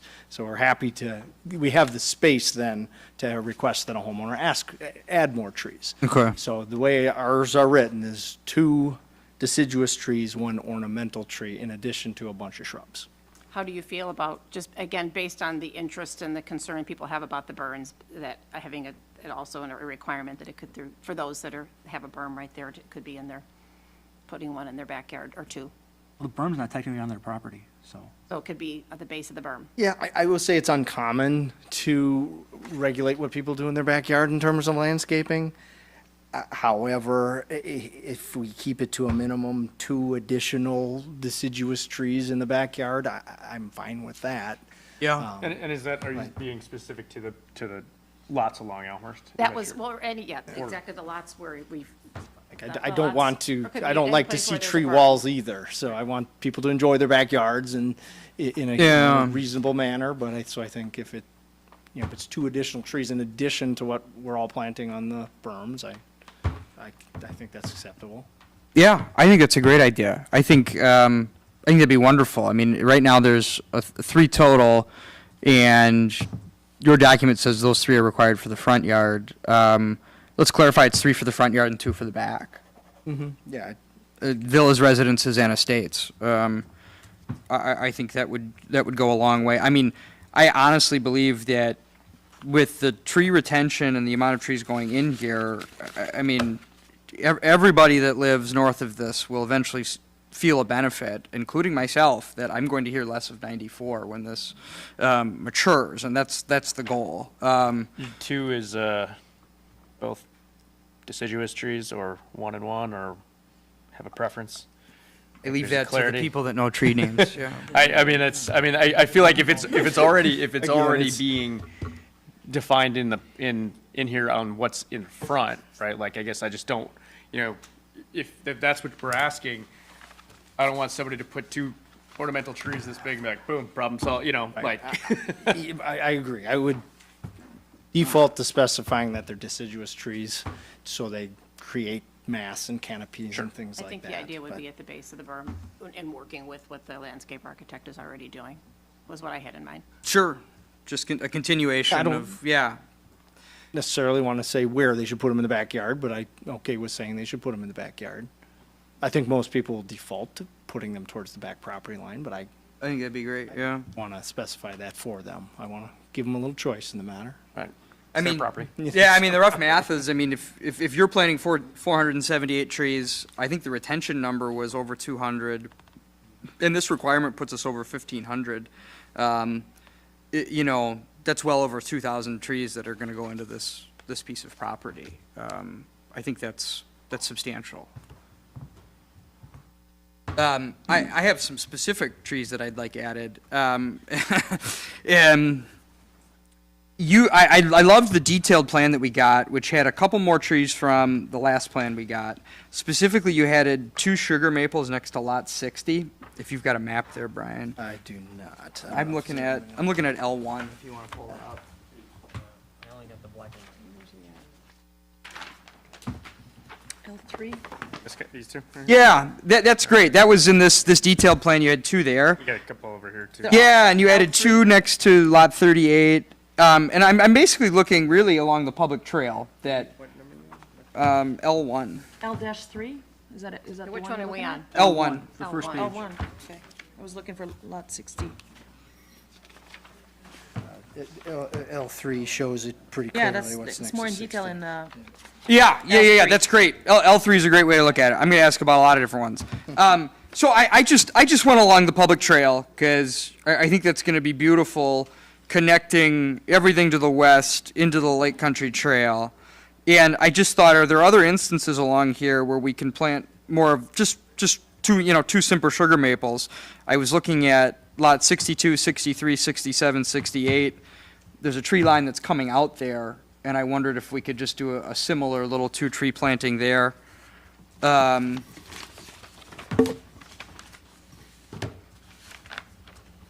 Same thing along 24 to 21 in the condos. That just maples along the public trail, I think, would separate nicely the public walking trail and the condominium. If I'm saying dumb things that can't be planted, you can feel free to tell me, but I'm just pretending to know a lot about trees at the moment. And then 71 to 73, I thought the same thing where you could do 2 more trees there along the public trail. So that was my general feedback. I just was circling gaps and spaces along the public walking trail, thinking that you could add 2 or 3 trees in each instance. What was the last one you said? What 2 lots? 71, 73. 71, 73, 62, 63, 67, 68. There's a little corner there where the public walking path turns. And then there's an existing tree line on the south side of the public trail from 24 to 21. And there's a lot of trees that are getting removed on lot 28, 29, 30, 31. And so my hope was that we could just continue that replacement tree line from 28 all the way down to 21. And there'd be a tree line separating. Lots or units? I'm looking at 28 units. In the condo area? Condo. Okay, 28, 27. Well, we are planning a bunch of stuff kind of 25 to 28. Yeah, I just thought continue that down 24 to 21. I'm obviously I have that looking at a noted. TV I got to map. look at a drainage plan as well to make sure. Yeah. I won't put you on the spot on it, because I'm looking at a 2D map. It's an idea I had. I'd love to see it as you incorporate it. I think if we, yes, adding a few trees along this public paved trail is, I'm not opposed to it. I think that as long as we're not planting a forest, I have a. No. I do have a budget, No, believe it or I not. just, I liked what you did with those 2 maples on 60, and I thought that could be recreated in a couple different spots, just to have more separation from the public trail to the spots. I won't hammer you down on it. I'll ask you to make a good faith effort to add some trees to the plan along And the if you'll public allow spot. staff to review, I'm okay with that. Yeah, Tom, are you catching what I'm? Yep. Yeah, that's great. Yeah, if there's a drainage pipe there that I can't see on my 2Ds, I don't know that, so, but those were my tree suggestions. I had great concern about the landscaping plan. I was uncomfortable at the plan commission discussing this without having seen the detailed plan and without having had our team review it. I feel much better that we're getting feedback from the people we hire to pay to say that this is done correctly and it's robust. It is not to be a cost-cutting measure or a corner cut. It's a genuine effort to make this be a completely wooded area. So, and I love your suggestion, Supervisor Ogden, of making sure there's trees in the backyard. So that concludes my comments on landscaping. You all can go ahead. The trail? I'll have it's a more. little I bit just of lied to kind you. of those sort of- That's not landscaping, but, so, I'm going back to an original map, just because it's easier to see it this way. So I'm assuming this hasn't changed from originally, okay. So the yellow is the nature path, correct? And that's the. Yes. That's the, just the. I'm sorry, I don't. Yeah, yellow's the nature path. I know what you're looking But at. that's private, so, right? Is there a way we And could put that's, it on the and screen that's by like, what, chance? wood chips or what? I'm just curious. No, nature trails are typically grass. Mowed. Mowed, typically. Through the woods, we do try to limit disturbance, just like the parks do. So we'll move stuff aside, fallen trees and mulch where applicable, in wetter spots, but it is generally a natural path. It's grass, dirt, rocks, whatever's there. And and I get it, it's your subdivision, and so it's supposed to be private, but how are you keeping it private? And the reason I'm bringing it up is that, so years ago, the Lake Country Trail that we all have in our wonderful gem, it didn't used to always be paved, and my understanding was we got some federal money, so we used it and we paved it. And you have many that like to come and bike and bring their bikes there, and you have many that walk it and wish it wasn't paved anymore because they want to just walk it and they don't want to walk on cement. So I know for a while I was calling the county because they used to take care of the sides and trim them so the people could walk on the side, and it wasn't just a big paved thing where you're running around for the bikers. So I'm just interested to know what your thoughts are about and I get it though, it's your subdivision, but how are you going to keep the public off of the nature trail, or are you considering? No, we don't sign the trails. It would be up to the HOA and ultimately to enforce it if there's a problem. All the paved trails, as has been documented, are open to the public and will be, public access, created as a link to the bike path for this community and neighboring communities. The nature trails are largely within environmental corridors, so I'd be surprised if people outside of the community use them, but it's. Well, then maybe it goes back to, I don't know if you considered, since you're having the trail connect, whereas Waukesha County at one point was making the side of the paved trail walkable with the little crushed stone, and they don't do it anymore. I don't know if you would consider making that so people who don't want to walk on pavement could walk it and not necessarily when it's being architectured. So I'm just throwing that out there from feedback. I don't know if anybody's an opinion on that one, to make it kind of both pavement and walkable. We have a paved path and a nature path, so I guess I don't know that all of them need to be paved. I mean, if you were to create a second paved path, Well, I'm not saying second one, I was just. Adjacent. Yeah. Oh, yeah, okay. Having a natural path next to the. I paved path. understand what you're talking about. Yeah. Yes, okay. But since the natural one is not for the public. Yeah. Well, I mean, most of the path, when it runs north-south, is gonna go through an existing tree line, which is great. I mean, it's huge that we were able to keep that tree line. And so I would imagine it'll be pretty wooded on either side of it. In the paved ones, we typically restore with grass up to the edge of it, and when we do our landscape maintenance with the HOA, we have a mow on either side, so it's not tall grass right up to pavement. So there is an opportunity to walk off. That's, walk on the that's grass, exactly yeah. what I'm I wouldn't bringing up. necessarily, gravel can get Yeah. messy and Moves kicked on everywhere. the path, and then you get people complaining about slipping with Right.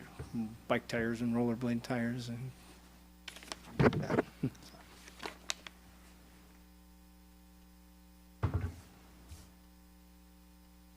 There were concerns about traffic coming off of Gulf Road. I believe it's in the developers agreement.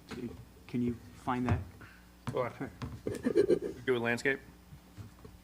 I'm good with Any other- landscaping. Any other comments? And I have nothing else on landscape. I just want to make sure we. No, good. Yeah. Tom here anymore? No, Tom, I think we're good with Tom. Thank you for your time. Thank you, Tom. Appreciate it. It was really good of Tom to.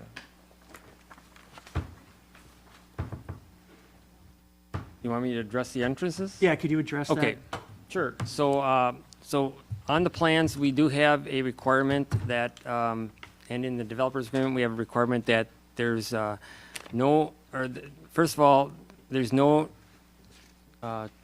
construction traffic on Oakton, Glen Cove, or Elmhurst. You know, all construction traffic will have to come off of Gulf Road, okay? I think we need to clarify that, depending on, you know, initially, that was going to be for the construction of the roads and the improvements there. But, I mean, I saw some comments about, you know, should we keep those closed until occupancy? And I think that's a point of discussion, whether we should do that or not. But the plans actually state on the plans themselves that those roads cannot be used for construction vehicles. Okay, so all construction access will come off of Gulf Road on that. Okay? It's in the developer's agreement, correct? It's in the developer's agreement, it's on the plans to say that. Now, you know, we'll have to police that a little bit, and I'm sure there'll be vehicles that will take those other roads just because that's what Google Maps tells them to do. Right. Or they just are not thinking as they're driving that, gee, I shouldn't be on this, but we will put it on the contractor to tell their staff, you know, their staff or their truckers not to use those roads. And to be honest with you, Gulf Road is convenient off the highway, and so we're hoping that that would, you know, take care of that. Maybe there has to be additional signage if we get into problems with that, where we put a sign at each of the streets that's no construction traffic on that. Well, Section Q of the developer's agreement makes the developer responsible for repair to those, any damage to those roads, correct? Yes. So, so if there's damage to Oakton because of some trucks, then the town has recourse there. You're right. Okay.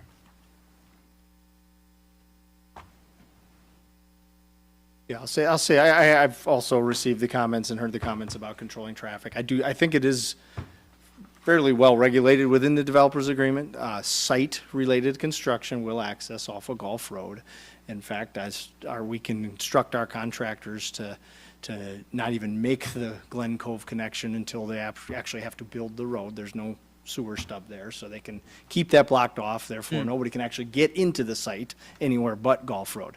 Now, however, once the paving's down, the same public safety concept applies there as it does on any other town of Delafield road, is that builders will be working and 2 points of access is recommended. And there's limited controls that can and should be put in place on a public road. Well, and I mean, there's 8 homes obviously to be constructed off And Crooked the 8 Creek. homes, there's no other way to There'll be get traffic, to. no other ways to get Yeah. there.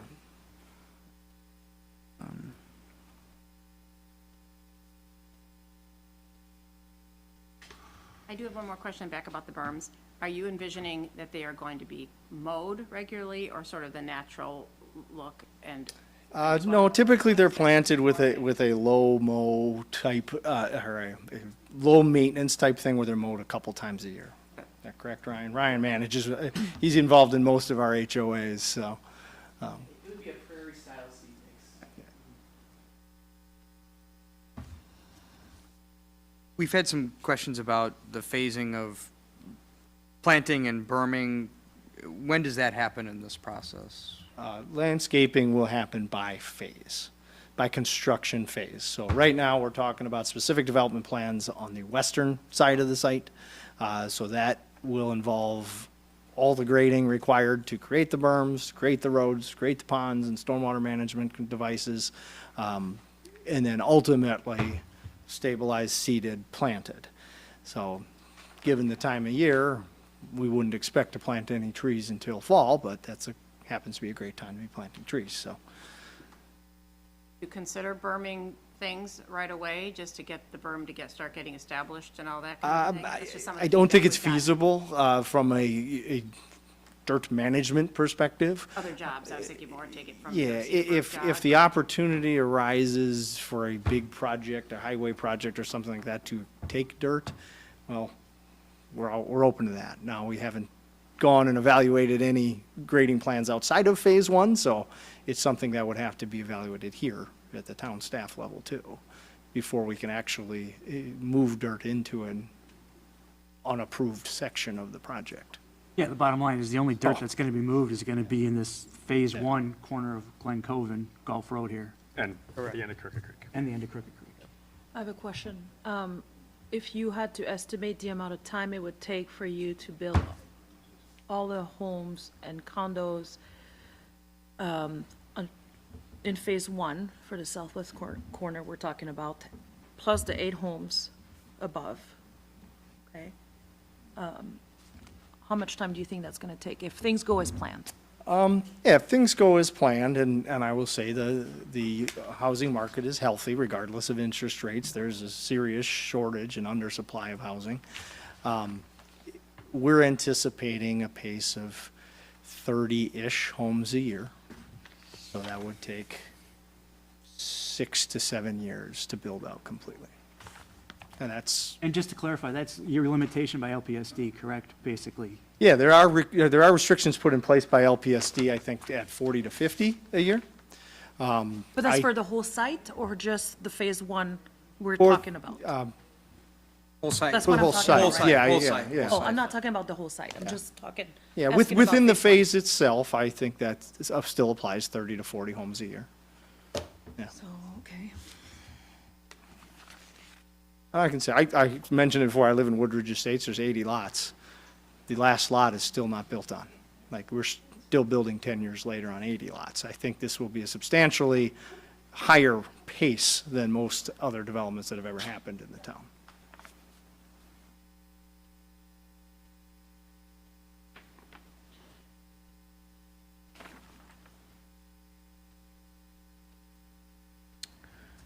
All right. What's important to me is I want to see berms growing healthy and quick for the sake of keeping the residents of our town happy. Yeah, I think we all agree. Yeah, I agree. Because it's a long time.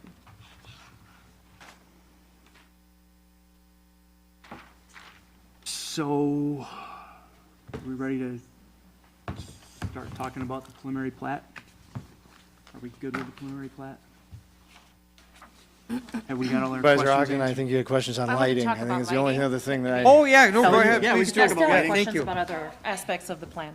So if we look at page, well, again, for me, it was page 35, and I did talk to Dan about this earlier, so maybe that got taken off, but on you guys, let's see, under repairs and maintenance, 12.1, individual units. Are you with me? Residential purpose, it's about halfway through. Are you in the condo docs? Now I'm on the, Yeah, they're condo docs, and to your point, yes, I did speak to Brian after we spoke, and so he's going to revert the language same to single family and remove the dusk to dawn language. okay, yeah. So basically, in 12.1, there's a sentence that says that they're installing dusk to dawn language, so I brought it to Dan's attention earlier, so Yep. as long as that's coming out, right? Yeah, it's not a requirement. Now, I did mention as well, we are concerned about public safety too, and some amount of lighting is a good idea. So let's talk about it, yeah. Yeah. But you're taking out, though, that they're required, they're We'll not- take out that it's required. That it's required, okay. And so then I flip over to page, let's let's see, for me, it's page 69, on page 12, under restrictions. So after when we were talking about the villas and the residents and the estates, and then we get to, on page 12, exterior illumination lighting. And this is this is a big question that I have, and we have gotten concern about people looking over there and looking at the darkness. So, and is now our only time to address this? Because we don't have a lighting ordinance yet. We've been discussing it as a board. And this would be an opportune time to get one started. Do we have to have it all in place right now? Do we, I talked to Dan a little bit about this, knowing that they're not going to be building their homes. It's not like we have to feel like we have to get it this second, but if we are sort of talking about it, I have some specific things, as I read it, that I put my own notes next to it, like, no. I mean, that the front elevation lighting, that these are required to have outdoor lighting illuminating into the home. I mean, again, I'm not saying that they shouldn't put it there, but I think you should take out the word required, and again, that's just my thing. I don't think it needs to be required. That's for the first part of A. Well, I think it says it's required to have lights on the outside of the home. I don't think it's required to have them turned on. Yeah. And I think regarding lighting, you're correct. We don't have a residential lighting ordinance in place in the town of Delafield. And really, as I look at phase one and look at this development, most of the development is going to be bermed, and the lights from the front of the houses are going to be looking at other houses within the development.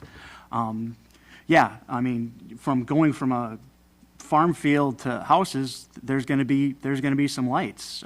It's just, a statement of fact, but it's not going to be lit up like a car dealership or an auto dealership or like, some of the other commercial Or properties. nursing around. home? Yeah. All the things we rejected? And I'm not saying I think that most you- other residential developments in the town previously have required, not by town ordinance or anything, by architectural covenants, a lamp post that is on from dusk till dawn. We have not made that requirement here. I think it would be a great time to look into this and have something in place that we can go by. Well, that's a board conversation, not a Brian conversation. But yes, go ahead, Supervisor Miller, yeah. So that was my things in there. I just think the word required doesn't necessarily need to be there on A at all. And then I think for B, I think I would scratch that big time. No more than 5 uplighting fixtures extending, I think you can say people can uplight their flags, but that's one of the things we're talking about, the town. People don't need to go by it. We don't need to go and look at the front of their house and the 25% stone that they have on the front of their house. So that's my thing. I think it's important to uplight the flag. I don't think it's necessary to put no more than 5 uplightings. And then specifically, so that's my comment about B. And then I just think there's great wording out there, and this is where I just keep going back to that we do it now. We can start with you if you guys are new, and this wouldn't be just for the subdivision, this would be any new home, is that there would be wording in there that the lighting needs to restrict the amount of upward directed light, minimize glare, and reduce light trespass, and shielded fixtures. There's places that we can find, right here at Home Depot, that you can have a list of fixtures that are appropriate, and the lumens associated with the bulbs. So, Yeah, we had that discussion on the Yeah. lighting ordinance, and staff is working on coming back with some recommendations at a future meeting, so. but I guess how do we, this is a So lot if of we're light bulbs approving that have this been- today- That's what I'm trying to get at. The Do we just bottom say line subdivision? is- Grandfathered, is it going to be grandfathered in? Or what They're we still gonna decide? have to pull building permits. They're gonna build 30 to 40 homes.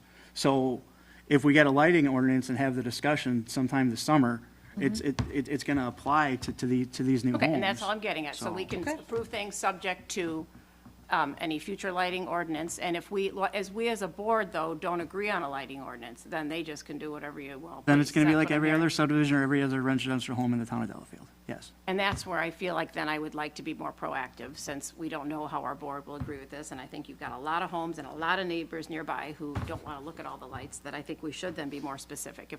Especially if we don't know what our board's going to do with the lighting ordinance. That's my worry, is You that we can't, just, I'm not sure you can hold a specific development to a code or requirement that's not required to. well, the you say no balance of the vinyl, town. you say, there's a lot of other architectural standards that are required, so this is all, you can say to one subdivision, you need to have a light pole. All we're saying is you need to have shielded light that is, that minimalizes, I mean, there's certain wording that we can get you that's, it's not hard to get. It's being educated and just, it's not rocket science, but it shields the lights. Terry, in our conversations, I think we had talked about drafting that lighting ordinance. We don't have lighting standards for the rest of the town, and maybe unfairly applying them to one specific area as opposed to the rest of the town. But with that being said, if it comes back in July or August that the board decides that they want to put shielded lighting or, have cutoff lighting at 11 o'clock, those standards, they haven't pulled a building permit, and correct me if I'm wrong, they can simply change a lighting fixture to meet the requirements of the town. They can turn off their lights now because it's not, dusk till dawn light anymore. They can still follow the standards that we put in place from a town board if that's the way that the town board decides to go when that topic is brought up. So, I hear you. My only concern is what if our town board doesn't want to do it? Then we have one opportunity right now to control the lights of the subdivision, just as we're controlling vinyl and we're controlling roof pitches. So I just feel like we should be putting in there that the appropriate lighting should be on. They've already That's all. agreed to eliminate the dusk to dawn, which is in a lot of the other covenants and deeds of other previously approved subdivisions in the town of Delafield. So we've already made that Good step. decision and a good first step, so. Definitely a good step. In the absence of a town ordinance, we are self-imposing regulations on the homes that I think are really quite reasonable. I think there's an architectural element to lighting on the front of a home, so I don't want to, restrict it too heavily. And will they have a choice of what kind of lights to select? Or when does that To come some in? extent, yes. And when does that happen, and what can our involvement be on that? If the town does enact a lighting ordinance on residential development, we would follow it and whatever it says. And if that requires our designers to select different fixtures to be made available to the customers, that's exactly what they'll do. I'm good with that. I just don't know what our town board's going to do. And that's my only worry for wanting to iron it down now, but that's enough said. And those were my... What about, where is it in our, I know that we're not controlling what some of the other right away in the beginning, I think, Tim, you talked about that we are waiting for the government bodies to do different things. So, and I know we've got a lot of contingencies. That's how you started off the discussion. So what do we do about that? It's just, you're asking us to approve something when we still have a lot of contingencies. That's my gut feeling, is why aren't we waiting for LPSD to sign off on things? I know you're actively going back and forth with their attorneys. LPSD regulates sewer, the town does not. We cannot put in a single pipe of sewer without their approval. Right. And that's the bottom line. So Our risk. Yeah, so we're being asked to make a decision on this evening to push it forward so that those other government bodies can do their review and do what they need to do. But this body has to also make their decision on what they want to do. So that's why, there will be some approvals contingent on those other government bodies doing what they need to do. There was just a number of them. I just felt like there was an inordinate amount that we're just still waiting. We're waiting for the county waiting, so we just...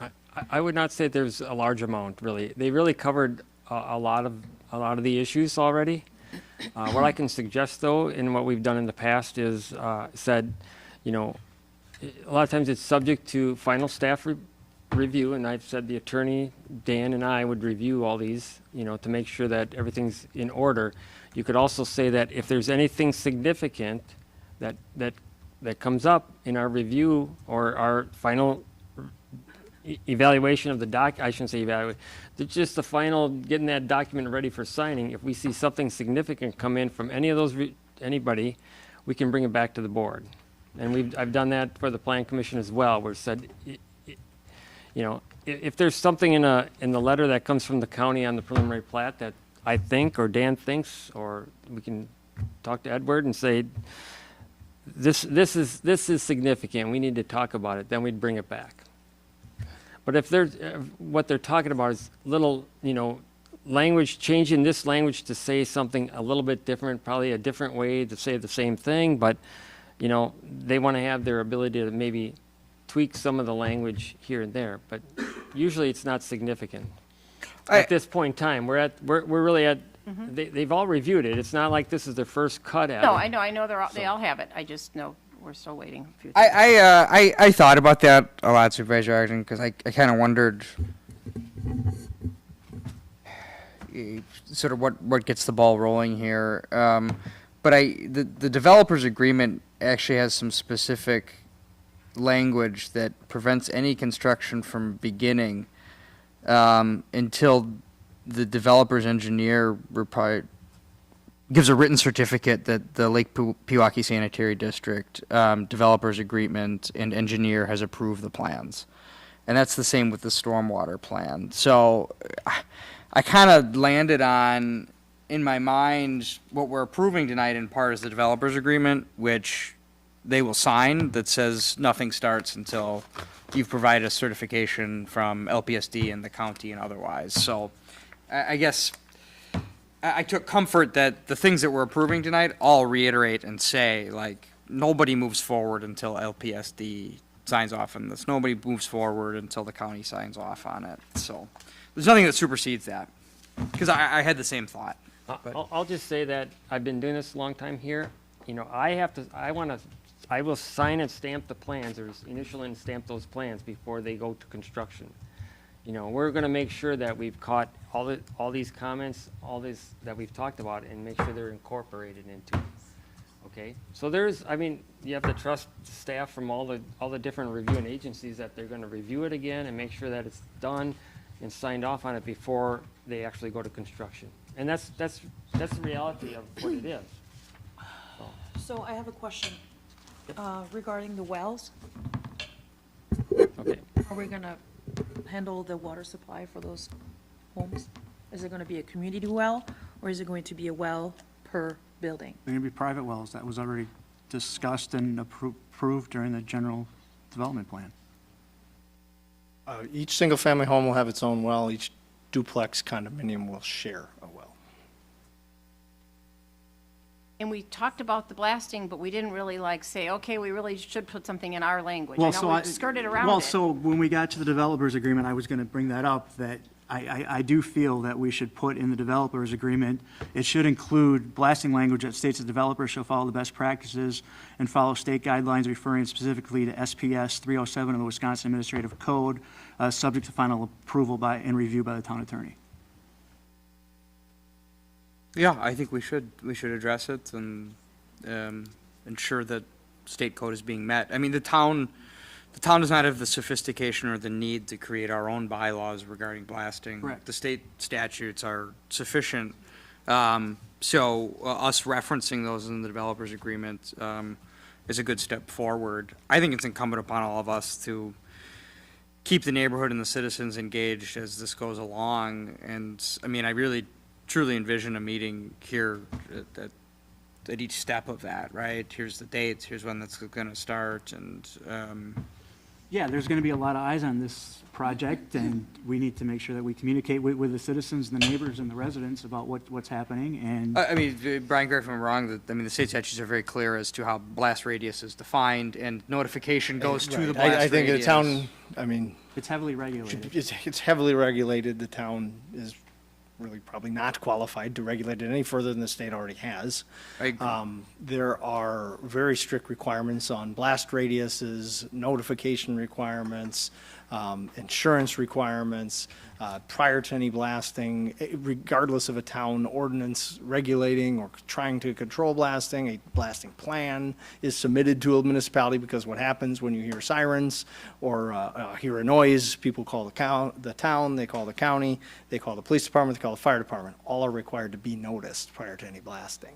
And I will mention again, as I mentioned in some correspondence, that the blasting contractor will reach out to those people within a specific radius, and that radius is defined by a multitude of blasting requirements, and it is advised that those property owners work with the blasting contractor to do an inspection, because your rights of any recourse for suspected damage are very limited. Well, and I think that's the real message you get out, to your point, Joe, is when somebody comes, it's important that you let them do their job, acknowledge them. And know why they're there. Yes, know why they're there, let them inspect, right? Because damage recourse is incumbent upon that. Just curiously, now that you've been on the property a little bit more, I mean, is there any further understanding of extent of blasting, where you're gonna need to blast, how frequent, more than you thought, less than you thought, like?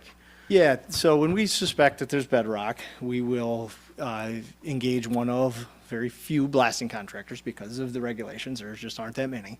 And we will probe, multiple probes for bedrock. And that actually, those plans are included within the construction plans that are submitted. Based on those probes, we've essentially created a map of underground bedrock that we feel is pretty reliable. Now, it's irregular. There's always irregularities in the bedrock. So based on that, the engineer makes adjustments. We don't suspect any basements will have to be blasted. We don't suspect any stormwater devices need to be blasted. Right now, it's really sewer, because sewer's deeper. Sewer's deeper than basements. So we expect, not throughout the entire neighborhood, but in specific areas, sewer and sewer laterals to homes are likely to have to be blasted. And I assume that's something that you and LPSD in your developers agreement will agree upon as to where, how deep that sewer needs to be. Yeah, the and depth of correct- the sewer depth is of the sewer. completely regulated by LPSD. The sizing, manhole depths. And I know you that name they it. had originally had suggested that you not do basements, and then that. No, LPSD never suggested that. Yeah, well, there wasn't something they suggested. No. There was like a weird report from Texas that There- suggested there- it. They also suggested we don't salt our roads, which is Oh, I someone know, that okay, doesn't so- live here. So you're, and obviously you're not taking that suggestion, but were you gonna, No. I just know in talking to LPSD, their thought was that they were hoping you would at least go above some layer. Yeah, so the LPSD, one of their concerns was there are older existing homes within LPSD's jurisdiction that have illegally connected their sump crocs to the sewer system. And that was their concern, and older homes that exist did not have to follow current county standards, which require us to define the high groundwater levels. So that's where we address this with LPSD, is that, again, we had soil scientists come out, do a tremendous amount of borings and testing to define where the high groundwater is underground, and the county requires that basements be set a minimum of 18 inches, I believe, above that. Does that sound right? 1 foot. 1 foot. 1 foot above. Above the high groundwater mark.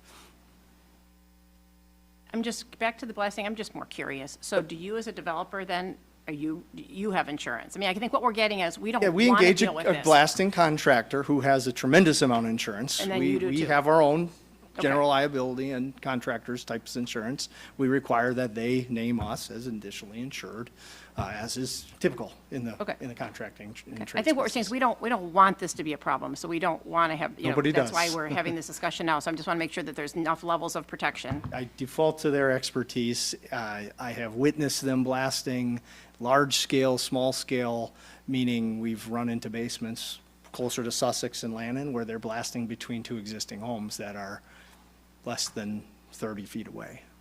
And they successfully can do that without disturbing those homes. And the Really language, very good. The language Ed provided as part of his recommendation, that language was approved by our attorney as well. And it's specific so that, obviously, we don't want anything bad to happen to anybody, but we also don't want the town to somehow be liable for those issues as well. We want to put it on the contractor of. Right, that was what I was, that's why I'm asking, okay. And that's why the Great. language is very specific as to what Ed had stated. I think that's a good suggestion, Ed, yeah.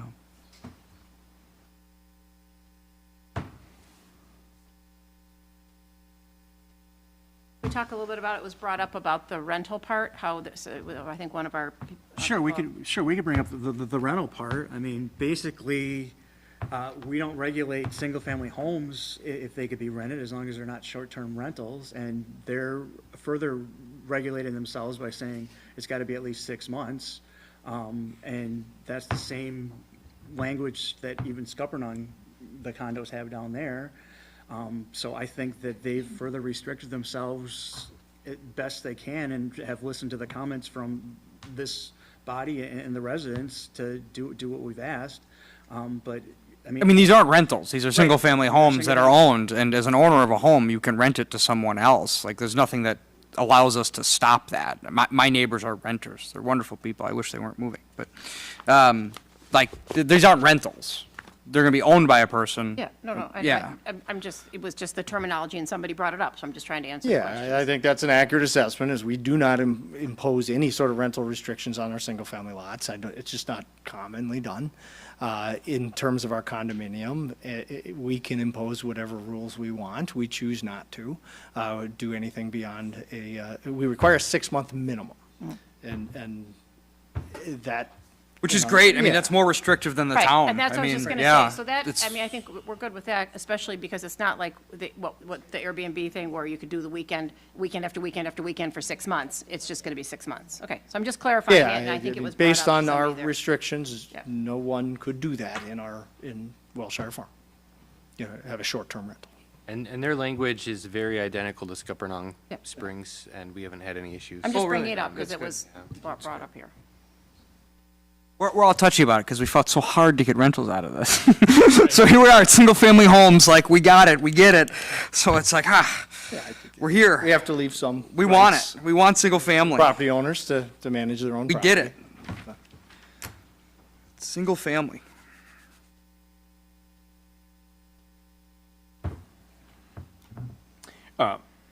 I know that you are not responsible for the rate or quantity of deer breeding. However, I guess while these are under construction, is there I know the town of Delafield participates in a few bow hunting We have a deer management program. management programs, right? So it sounds like that was something that is Yeah, and I available think, on your- I know the comment was made that we're not responding to calls. I don't believe that's accurate. In fact, I talked to a Mr. Knutson at one point several weeks ago. I don't know where you are, Sue, if you're still here. My response has been the same. They're not our deer. They move between the golf courses and your homes as well. If the community wants to engage in a solution, we will be a cooperative landowner. Which is different than the last landowner. So Yeah. that's progress for our deer management program that, maybe we should really look at that for the fall. We should, yeah, Yeah. absolutely. Which also, in clarity, was that specific to bow hunting, or was that? Hunting only. Yeah, okay. Yeah. Yep. Yeah. Yeah.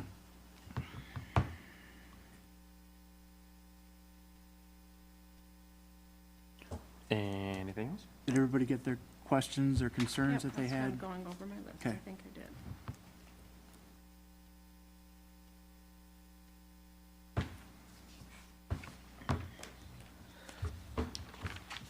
Well, and I don't know if it was mentioned, and I don't know if you had amended the declarations, but the cul-de-sacs and the boulevards, we had asked that they be maintained by the HOA as well and not by town staff. So, and I believe that was going to be put in the final Yeah, draft of the declaration. yeah, if that's how we typically would do that.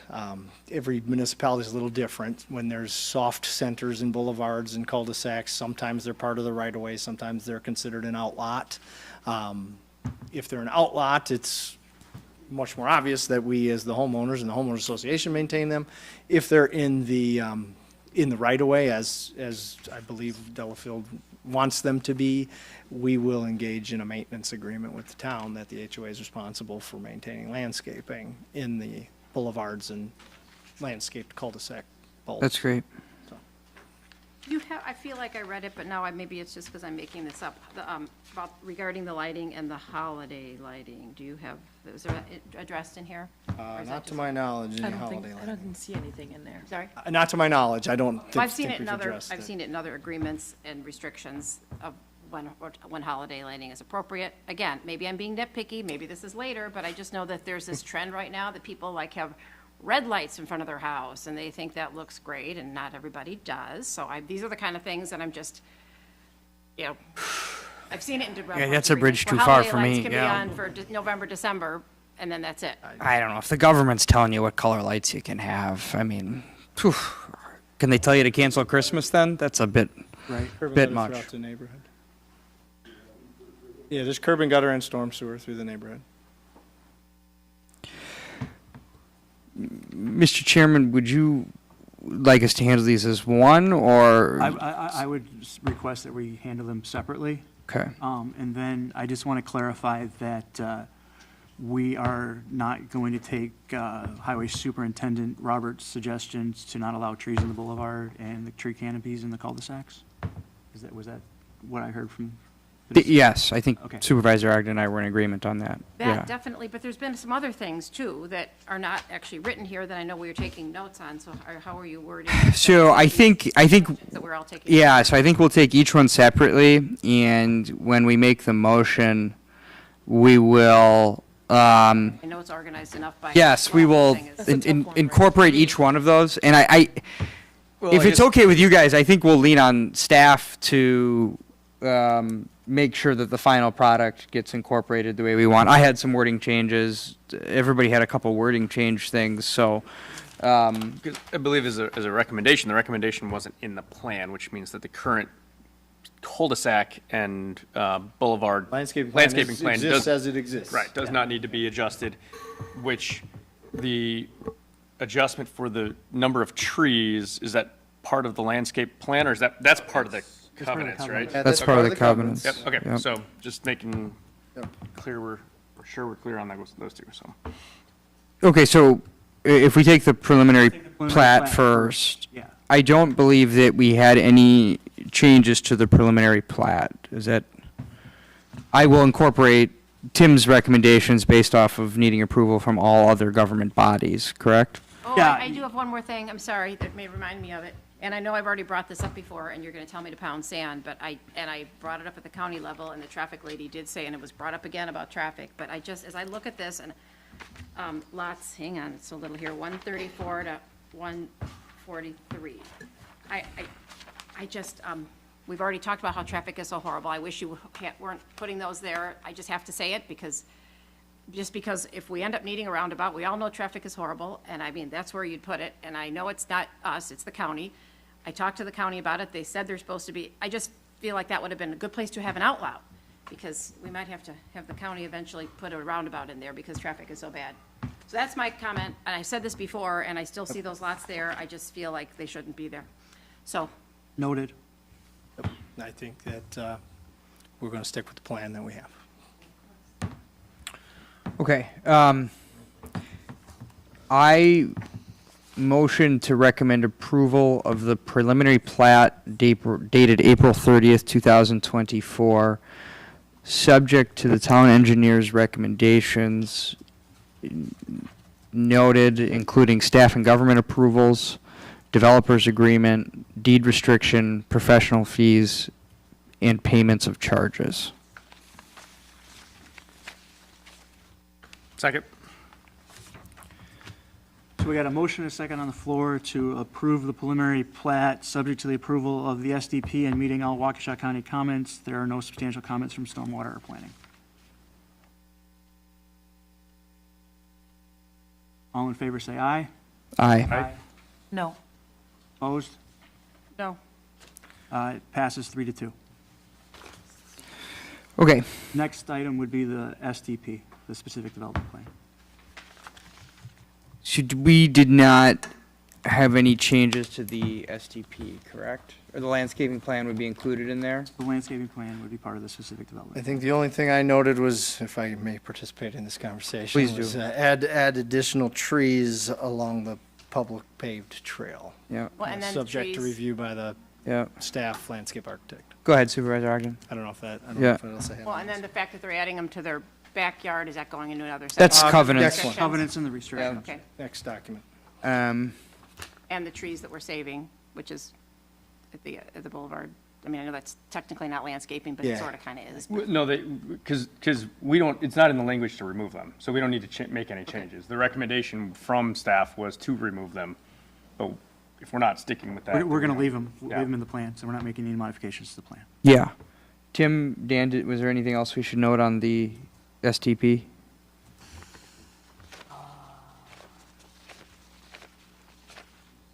No, I think everything else is in the covenants and the DA.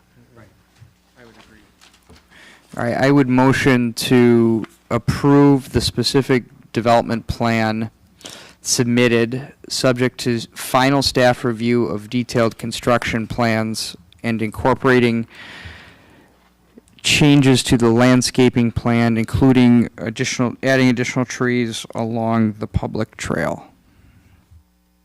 Second? Motion is second to approve the specific development plan. All in favor, say aye. Aye. Abstain. Opposed?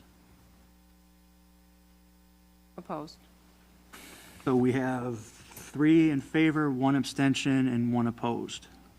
So it passes 3-1-1. Next item, approval of the proposed deed covenants and restrictions. The only thing I have is that the condominium decks, section 12.1, should remove the reference to the automatic lights operating from dusk to dawn. Hold on.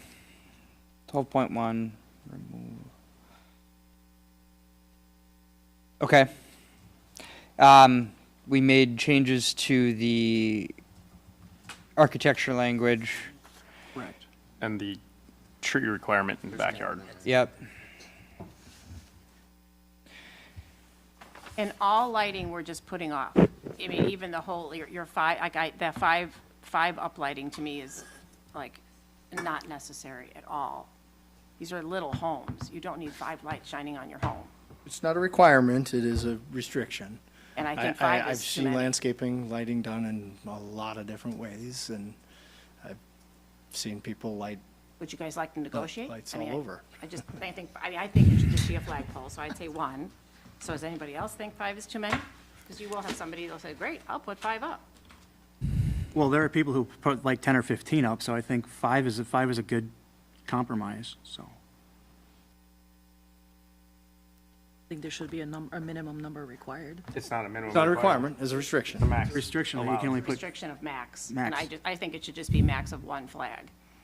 So I'm on the extreme. I'm just concerned about keeping the rural style of our community. Its look, its culture, its feel.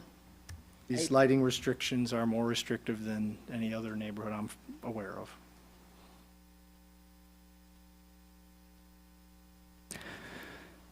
And I'm just fundamentally opposed to spot zoning, and that's why I'm voting. I mean, I think part of what you've done, Brian, is good. We've gotten single family. It just doesn't look like what it should look like, and our neighbors on each side are gonna suffer, and everybody else in the town. We've just bastardized the town in all the years that people fought to preserve our rural character. You've done a fine job with this, and you're listening now. I just, if I was sitting here approving 100 and something lots, it'd be totally different, but not when to pop in. That's why I'm kind of fundamentally opposed to things. So I'm on now to try to, I regret I didn't get on sooner, and I could have perhaps changed the face of our town. It is what it is, and we're willing to accept it, not abundantly with joy, but it could be worse. So, but that's why I'm voting. I'm just being consistent. Well, I'm exactly going to do the same thing. I cannot start working with you if you're not even willing to negotiate anything around what my opinions so far today. I mean, you want to stick with the GDP, fine. But as far as, I'm just, All right, I will motion to motion to approve the covenants and restrictions dated April 30th, 2024. Master, May 1st, 2024 condominiums, June 11th, 2024 single family, subject to changes recommended today, including the removal of dusk till dawn requirement languages, removal of agricultural requirements only facing the road, and adding additional tree requirements to each, the villas, the residences, and the estates, having 2 trees in each backyard. Did you include your requirements of having facing the street? the architecture to all. Yes, I did do that. Second? And you guys were good with the pitches of the roof? You guys are good with that? I guess I wish I had another home builder here. That was the feedback I got, but. There's a motion and a second on the floor to approve the deeds and covenant restrictions Guess everybody's good with it. as stated. All in favor, say aye. Aye. Opposed? No. Definitely no. I'm worried about the lighting. Passes 3-2. Next item, item B, discussion and possible action on the approval of the developers agreement with Welshire Farms LLC for the Welshire Farm development. The only thing I have is to add into the developers agreement the blasting language that states the developer shall follow best practices and follow state guidelines referencing specifically SPS 307 of the Wisconsin Administrative Code. This is subject to final approval by our town attorney. I will motion to approve the developers agreement with Welshire Farm LLC for the Welshire development, subject to the inclusion of the blasting language approved by the town attorney. Second. Motion is second to approve the developers agreement with Welshire Farms LLC for the Welshire Farms development. All in favor, say aye. Aye. Aye. No. Opposed? No. Motion passes 3-2. Thank you. Thank you. Next item, item 10, announcements of planning items. Board of Review, this Thursday, June 27th, at 5 o'clock for the mandatory 2-hour meeting. Plan Commission is... Mandatory canceled. 2-hour meeting. The one we order pizza and beer for. Yeah. And Town Hall will be We should closed get on some Thursday, July 4th for the July 4th holiday. Motion to adjourn? Second. Motion is second to adjourn. All in favor, say aye. Aye. Aye. We are adjourned.